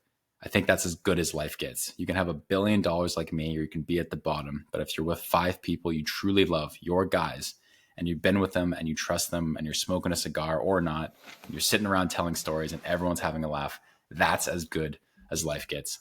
And I remember when I heard that, I was like, oh, that's a really good way to phrase it. Cause it's like, you think about like, oh, like imagine how much better my life could be. And then you think back to those times where you're just like chilling with some friends and you're like having a good laugh. And you're just like, that actually is like prime life. Like that's so good. And it happens more frequently than people I think realize, like how often, and like if you're really grateful if you have that if you have that in your life, even if you have that like once a month, it's like, that's unbelievable. So just a bit of gratitude. People. I didn't pull any very controversial quotes from him, but that one was just like, damn, that's a really great point. I think that it's just another appreciation point, another point of gratitude for people to latch onto there. No, I do. Yeah. Friends are important. That's a great point. Yeah, man. I think, was it on like the 42 original rules? I saw something about like Jordan Peterson is saying like friends, it never, something like having friends, like the importance or the value or the significance, the impact on like people's lives, it never changes like over time. Like having friends at like 90 is seemingly just as important as they are like right now. Interesting. Yeah. So yeah, I guess if you grew up with them, right, you can take them for granted, but absolutely, yeah. It's like anything you grow up with or like have all the time. It's true. Yeah. Cool. I don't know if you have any more. Do you have any more, or do you want to? Oh, I do. One quote. Yeah. Okay. I guess it's the quote from last year, but like I have more science and stuff to back it up. I didn't actually write out the whole thing, but I remember the most of it. It's Hormozy. It's the goal of the winner is to commit to the process, or like to commit to the activities. I think that's what he says. The goal of the loser is to commit to the goal. And I do think that that's pretty on point. Like, I heard Nick Saban also say he has like speakers come in. I don't know if we talked about this. He has speakers come in to like talk to the team, like the Alabama team, and one of the speakers came in and was like, "Hey, raise your hand if like you want to be like first or whatever, or like win." And most of the players raised their hand. And the guy was like, "You know what's funny? I go and talk to all these different teams. Nobody wants to be fourth. Every team raises their hand." So it's just another reminder that like goals don't make you different. It's what you do and like the process. And I've just been fascinated with at least Coach Wooden for sure, but like Nick Saban, maybe more so because he's just like active right now. Like he's in the playoff. His team like this year too is I think just such an interesting story. Like they were kind of written off the early at the beginning of the season. They lost to Texas, which like it's this whole thing, but now they've come back and how they look at the game. Forget the way he frames it, but like each play has a history in it of itself, and like just play each play with like the most level of intention, whatever, effort, all the above. And then the score will take care of itself. Right. Yeah. I'm almost positive I told you about like when they were up. Did I told you about this? Yeah. Yeah. I think it was legit last episode if you guys want to hear it. Yeah. Tune back. They're like up like 50 points. There's like 2 minutes left. And Nick's like on the sidelines, like calling like a formation, like nickel or something. Like he's like telling the players to do something and they're not doing it. And it's like just focused on Nick on the sidelines. And he calls timeout and he's like, "What the hell are you guys doing?" Like he's just not satisfied because it's not the score. It really isn't the score. It's like the play. It's like that is the goal, is like to get the play right, like every single play, and then that just adds up. That's unreal. Yeah, I love that. Yeah, Doesn't even give a shit. Up 50 Yeah. points. yeah, Yeah, man. No, got to take action. It's all in the process and the activities. That's it, man. That's it. Really. Good deal. God, All right, music time. We're gonna close this thing out, maybe. Well, we might do the podcast. That might take too long. We might have to have that. I don't know. We'll see. What? You want to do? You talked about doing the favorite podcast episodes. Maybe. I don't have anything written down. I don't either, but like, I don't know. We can make it a separate episode. We'll do an entire other episode on that. Yeah. Honestly, I don't have much written down here. No? Like I thought about this more. I forgot some like one song specifically, but like. Yeah, most of maybe the recent. I have some. I have songs. I know you have one written down. Yeah, that is one of them. Yeah, I have some. This last time. I guess I'll start with song, or maybe I'll start with artist, or start with song, whatever. Yeah, the song is by Billie Eilish. It's What Was I Made For, from the Barbie soundtrack. Interesting. Dude, I know. Yo, you wait till you hear my album of the year. It's so funny. I have the music taste of a 13-year-old girl, apparently, but yeah, unreal song. The production's beautiful. Her voice is like, her vocal performance is unreal. The lyrics are spot on. Pretty like hard hitting song. I don't know. I just think it's a all around 10 out of 10 song. Easily my favorite song of the year by a mile. I listen to it so much. And, well, especially because she's releasing an album this year, so I'm amped. Nice. Next year. Sorry. The way that you described her describing the song. I don't know if you want to like. The way she used her voice? Yeah. That line? Yeah. She was saying, she's like, for the first time in my life, I feel like I've like mastered my voice and I can actually use it as an instrument. And she's like, this song is kind of the first time I've actually used my voice. I've played my voice as an instrument. Mm-hmm.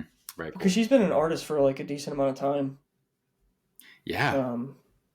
I mean, obviously there's like people that have been doing it for 30 years, but like still like, she's been doing it for what, 10 years or like whatever, even like 5 years. Yeah. She's like now, and she's had like, you know, songs that have like topped the charts and like had all the success in the world. And then she's like, okay, this is the first time I've been able to like, it's so cool. That's wild. Use my, there's levels to this thing, man. There's levels. Always improvement. Now it's like, yeah, that just makes me think, okay, now it's an instrument. Now what are you going to be able to do with the instrument? It's like now there's a whole new like game to start playing. Yeah, you just discovered the guitar, you know, like you just picked up the guitar. Now That's what? Wild. Now what? Yeah, man. I have like probably 5, I guess, songs. Artist. Wow. I don't know about artist. This wasn't like there was no like new artist, I guess. Definitely like not new artists for the first time. My favorite songs. This is tough too. This is always tough. Yeah, bang them out. Dude, go for it. Just Enough is Enough. I thought was really good. I love that song, Post Malone. My favorite workout song. Okay, is that off his new one? Like is Austin or whatever? Mm-hmm. Yeah. Favorite workout song this year, maybe ever. I don't know how to actually say it because it's not spelled actually correctly. Hyena. Hi. Oh yeah, by Travis. By Travis, dude. I just love it, especially because he apparently produced the song, and if people aren't familiar with that, that means like he made the beat behind the song, which I always have an appreciation for from artists. Thought You Should Know, Morgan Wallen, really like that. Yeah. I do like Morgan. Big Morgan fan. There's also another One Thing at a Time. By him? That song. Yeah, it's more of like a pop song, but like really like that song. And then, dude, I couldn't put it first, which is just wild, but it's Heart on My Sleeve by Drake, the AI song. No way. Dude, I listened to it again last night, maybe 5 times, because I was thinking about like, what's my favorite song? And I forgot about it, and I was like, was that this year? And I was like, yeah, it was, because I was in Brooklyn, getting ready to run the half marathon, and I showed the person that I was staying with, like, hey, have you ever heard this song? Like, I went all into it, and like, I'm pretty confident it came out this year. So, dude, it still is. The song bumps. Dude. If anybody hasn't listened to it, Heart on My Sleeve. That is by... so funny. It's not by Drake That for the is weekend. so funny. Yeah. Damn, dude. I love that. Yeah. That's good. That's a unique pick. Yeah. Oh, yeah. Heart There on you My go. Sleeve. Yeah, I don't know. I guess I should have probably went through my Spotify Wrapped, to be honest with you, and then like looked there. Now I'm curious. I don't even remember what my Top artists and songs. like my actual most played song was. I wasn't even thinking about that. Yeah. It's probably something weird. I don't even know how to describe my music taste, man. If it sounds good, I'll listen to it. There you go. Oh, it was a Joey Badass song, if you know him. Yeah, I might have like one song by him. Anyways. What Cool. was it? Like, I have a few songs that I really did listen to a lot. I'll actually just drop those now. There's a song by the Beatles called I Will. It's off the White Album. Dude, I found this cover of it on YouTube, and it's got like maybe like 15,000 views or something. It's like so good. Oh, anyways, I Will by the Beatles off the White Album. It's like 2 minutes. Okay. Really great song. And there's this song by Baby Keem. It's called 16. Dude, I love Frank Ocean, but he hasn't dropped music in like fucking 4 years, 5 years, 6. Yeah. Oh my God, longer. 7 years. This song is like a Frank Ocean song. It sounds like a Frank Ocean song, and the chorus is so catchy. So 16 by Baby Keem on Real Track. I love that song. Nice. Very Frank Ocean-esque. Brings me back there. And, what about the song you... Go ahead. What about what song? I was going to say the song you sent me. The live performance. Yeah, I was thinking about putting that on there. What, the Greg Wired song? It is so cool. I just thought of that. I didn't think of that. Yeah. Earlier. No, so I went to go... the story here is I dropped my mom and a friend off to a bar down near where I live, down by the lake. And when I went to go pick them up a few hours later, my mom had been like, "Oh, like come in, like there's a guy playing guitar, like he's so good." In the back of my mind, I'm like, of course he's so good. Like every time, someone gets up there and they play Wonderwall, like everyone's like, "Oh yeah, he's great." It's like, okay, what does that actually mean? So I go in anyways, and it's this dude, and he's kind of got like the little bass set up on a little stand so he could play bass too, and he's got a guitar, and he's got I never see that. and everything. So cool. And he's like, "All right, I'll do Bohemian Rhapsody." And I'm like, "You'll do what?" He's like, "Yeah, Bohemian Rhapsody." And he's got an acoustic guitar, and I'm kind of like, "All right, man, go for it." Yeah. So I like kind of sit back. I'm like waiting for this guy to like play some chords. For anyone like wondering, like look up Bohemian Rhapsody, Greg Wired, Wyard, Wired, whatever it is. Like genuinely one of the best covers I've ever heard in my life. I sent it to Lewis, and it is exceptional. It is exceptional. That might be up there too. Yeah, man. So good. So good. Yep. Live music. Yeah, man. There you go. You said you didn't really have any artists. Did you want me to just like quickly drop artists? It's not. It's the most basic answer of all time. Unless John you have artists. Yeah, my answer was going to be the Beatles. Oh, I mean, I dig it. Yeah. Dude, I listened to so much. They were my top artists this year. I went to England. I went to Liverpool. I was in John Lennon and Paul McCartney's home, and like, I listened to so much Beatles this year. They're actually like, I know everyone's like, "Oh, the Beatles." Go and listen to them. They're fucking unbelievable. They blow my mind every time I listen to them. They're so good. The end. That was so good when I guessed that song. That was unbelievable. Yeah, it was. I forgot you guessed that. You're like, guess the song. Guess my favorite song. I was like, I don't know the end. You're like, what? The beginning.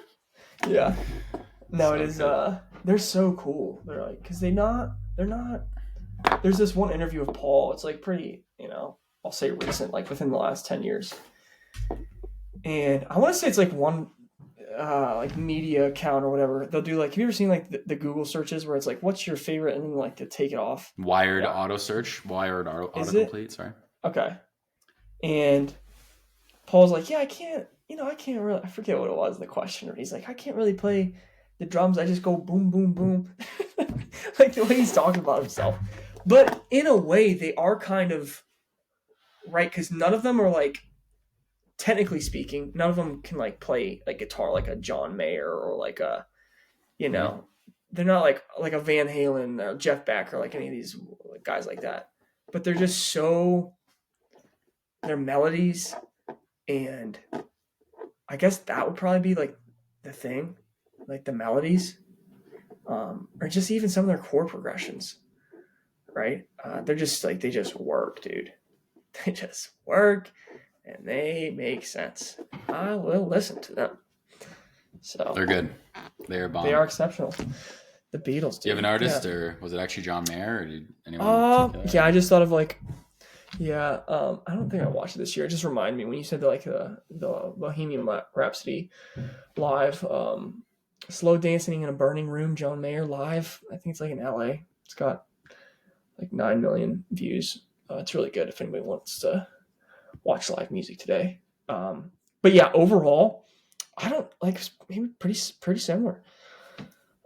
No one really Seems knew. like awesome. Maybe more Post Malone, maybe you listen to a lot. Post Malone. I like that Travis, like that one song by Travis. Morgan Wallen was probably like, if I had to say like a new artist that like I didn't really listen to before, be Morgan Wallen. And then the Beatles was like not to the extent of like what you listen to, but like the end. And I definitely listened to them. I think more this year, if I had to guess. I don't know the numbers that I have in the past. But yeah, all good stuff. Love it, dude. Do you have things written down for albums or no? No, I mean, I liked Austin. Yeah, okay. No. I'm usually not. Funny enough, like I'm not a huge. Don't say it. Don't fucking say it to my face. I love music. I love albums. There's certain individuals where I will absolutely like. I'm a Post Malone. Like if he comes out with an artist or comes out with an album, I'm listening to the whole thing. If I had to say an album, it would be Austin. Love it. Or I'm trying to think what else came out this year. That would probably be that would be number one. Yeah. Yeah. No, he's How many other ones? I really like him as a guy in general, and I think he's super talented vocally. I just something.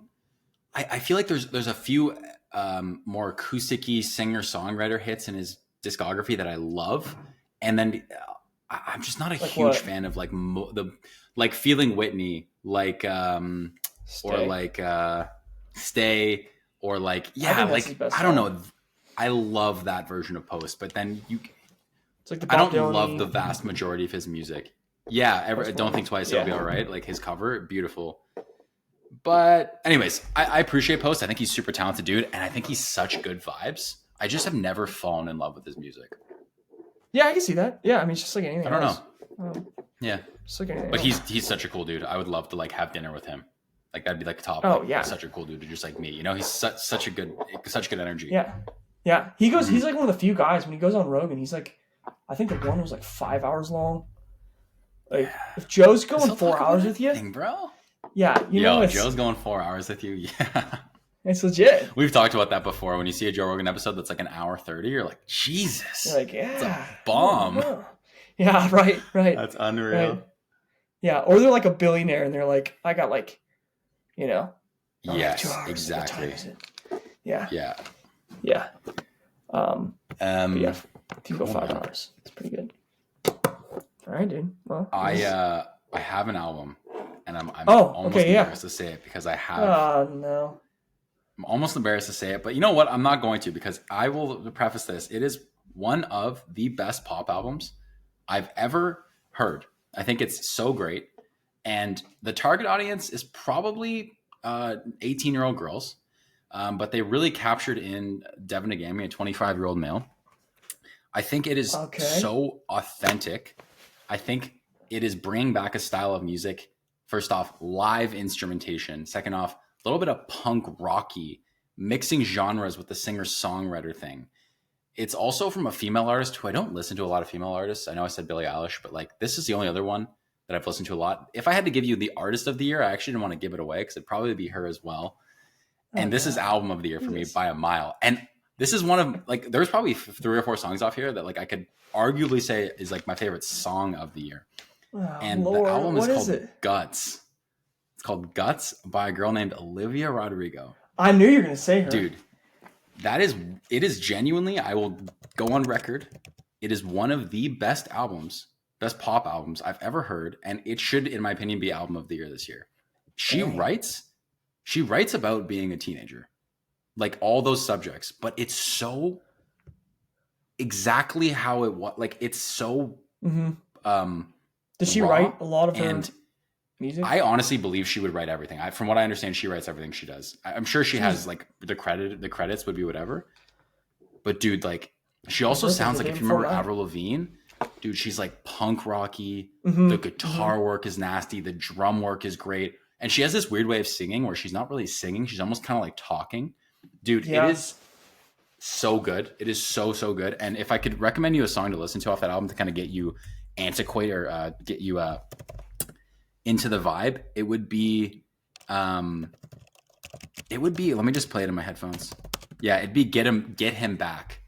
And the drums and everything in that album, the guitar work, dude, so good. She's real cool.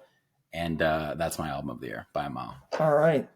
Not even close. This is her second album, right? This is her second album, and her first album is also really great. But she's huge right now. Like her songs are just explode. So yeah, she's like the next Taylor. Yeah, I was actually having this argument with, not this argument, but this conversation with a few people the other night, and it seems like Taylor Swift was arguably more famous than her at the same age. So we'll see how she tracks.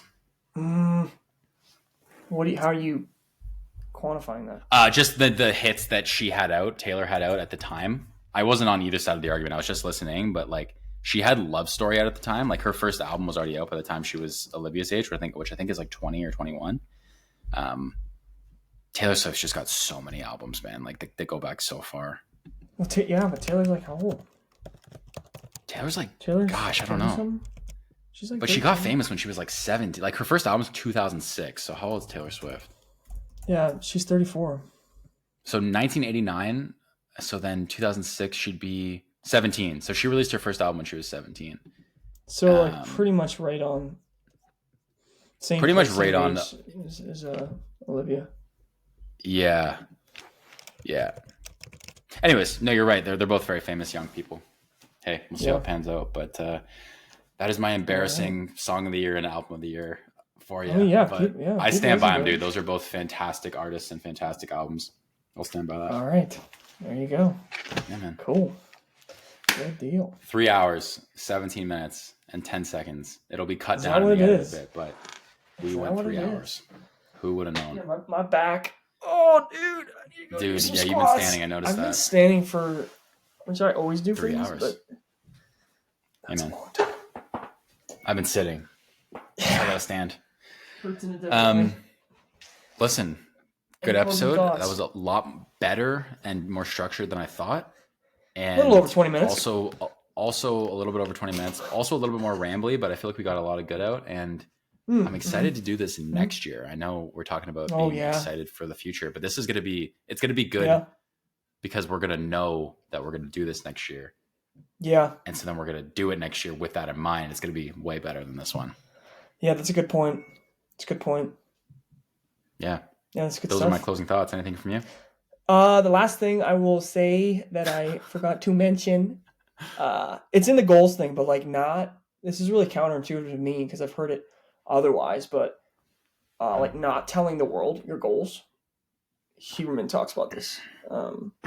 So like I know we didn't either of us have like anything we specifically said.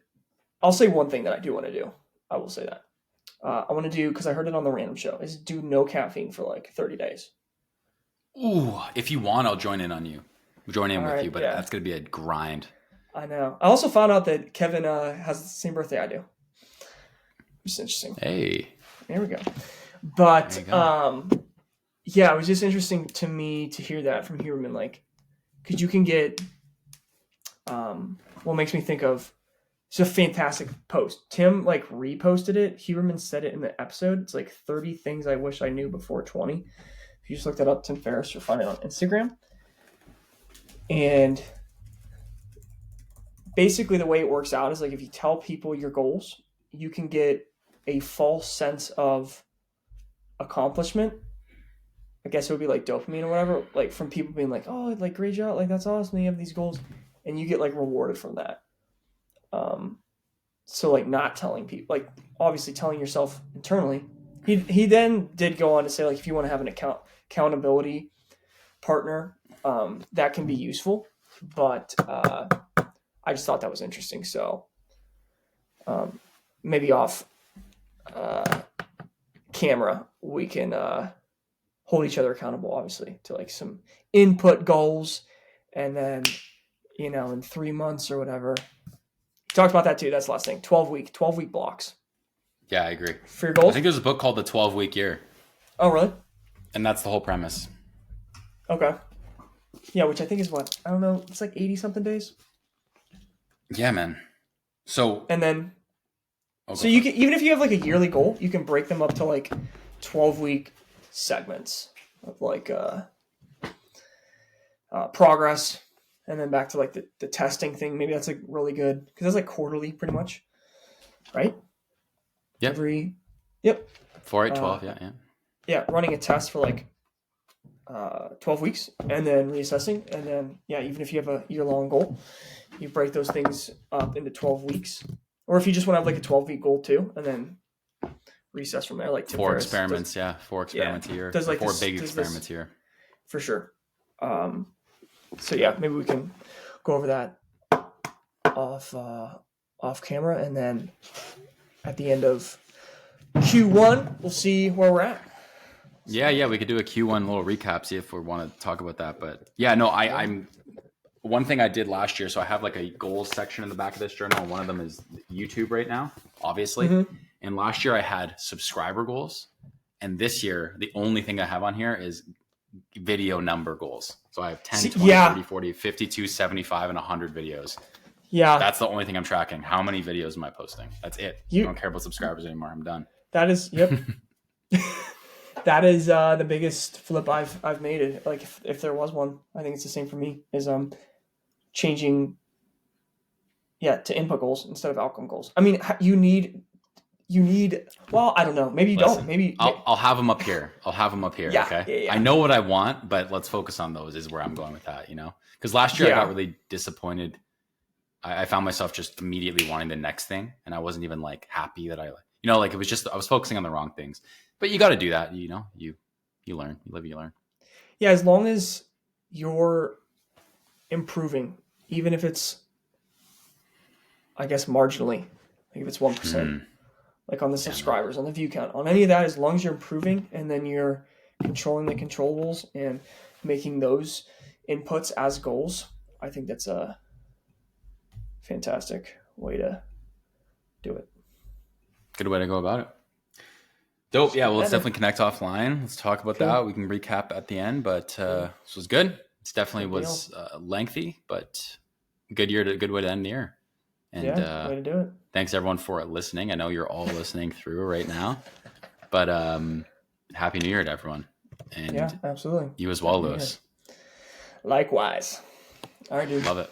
All right, man. Good episode. Sounds good. Bye, everyone.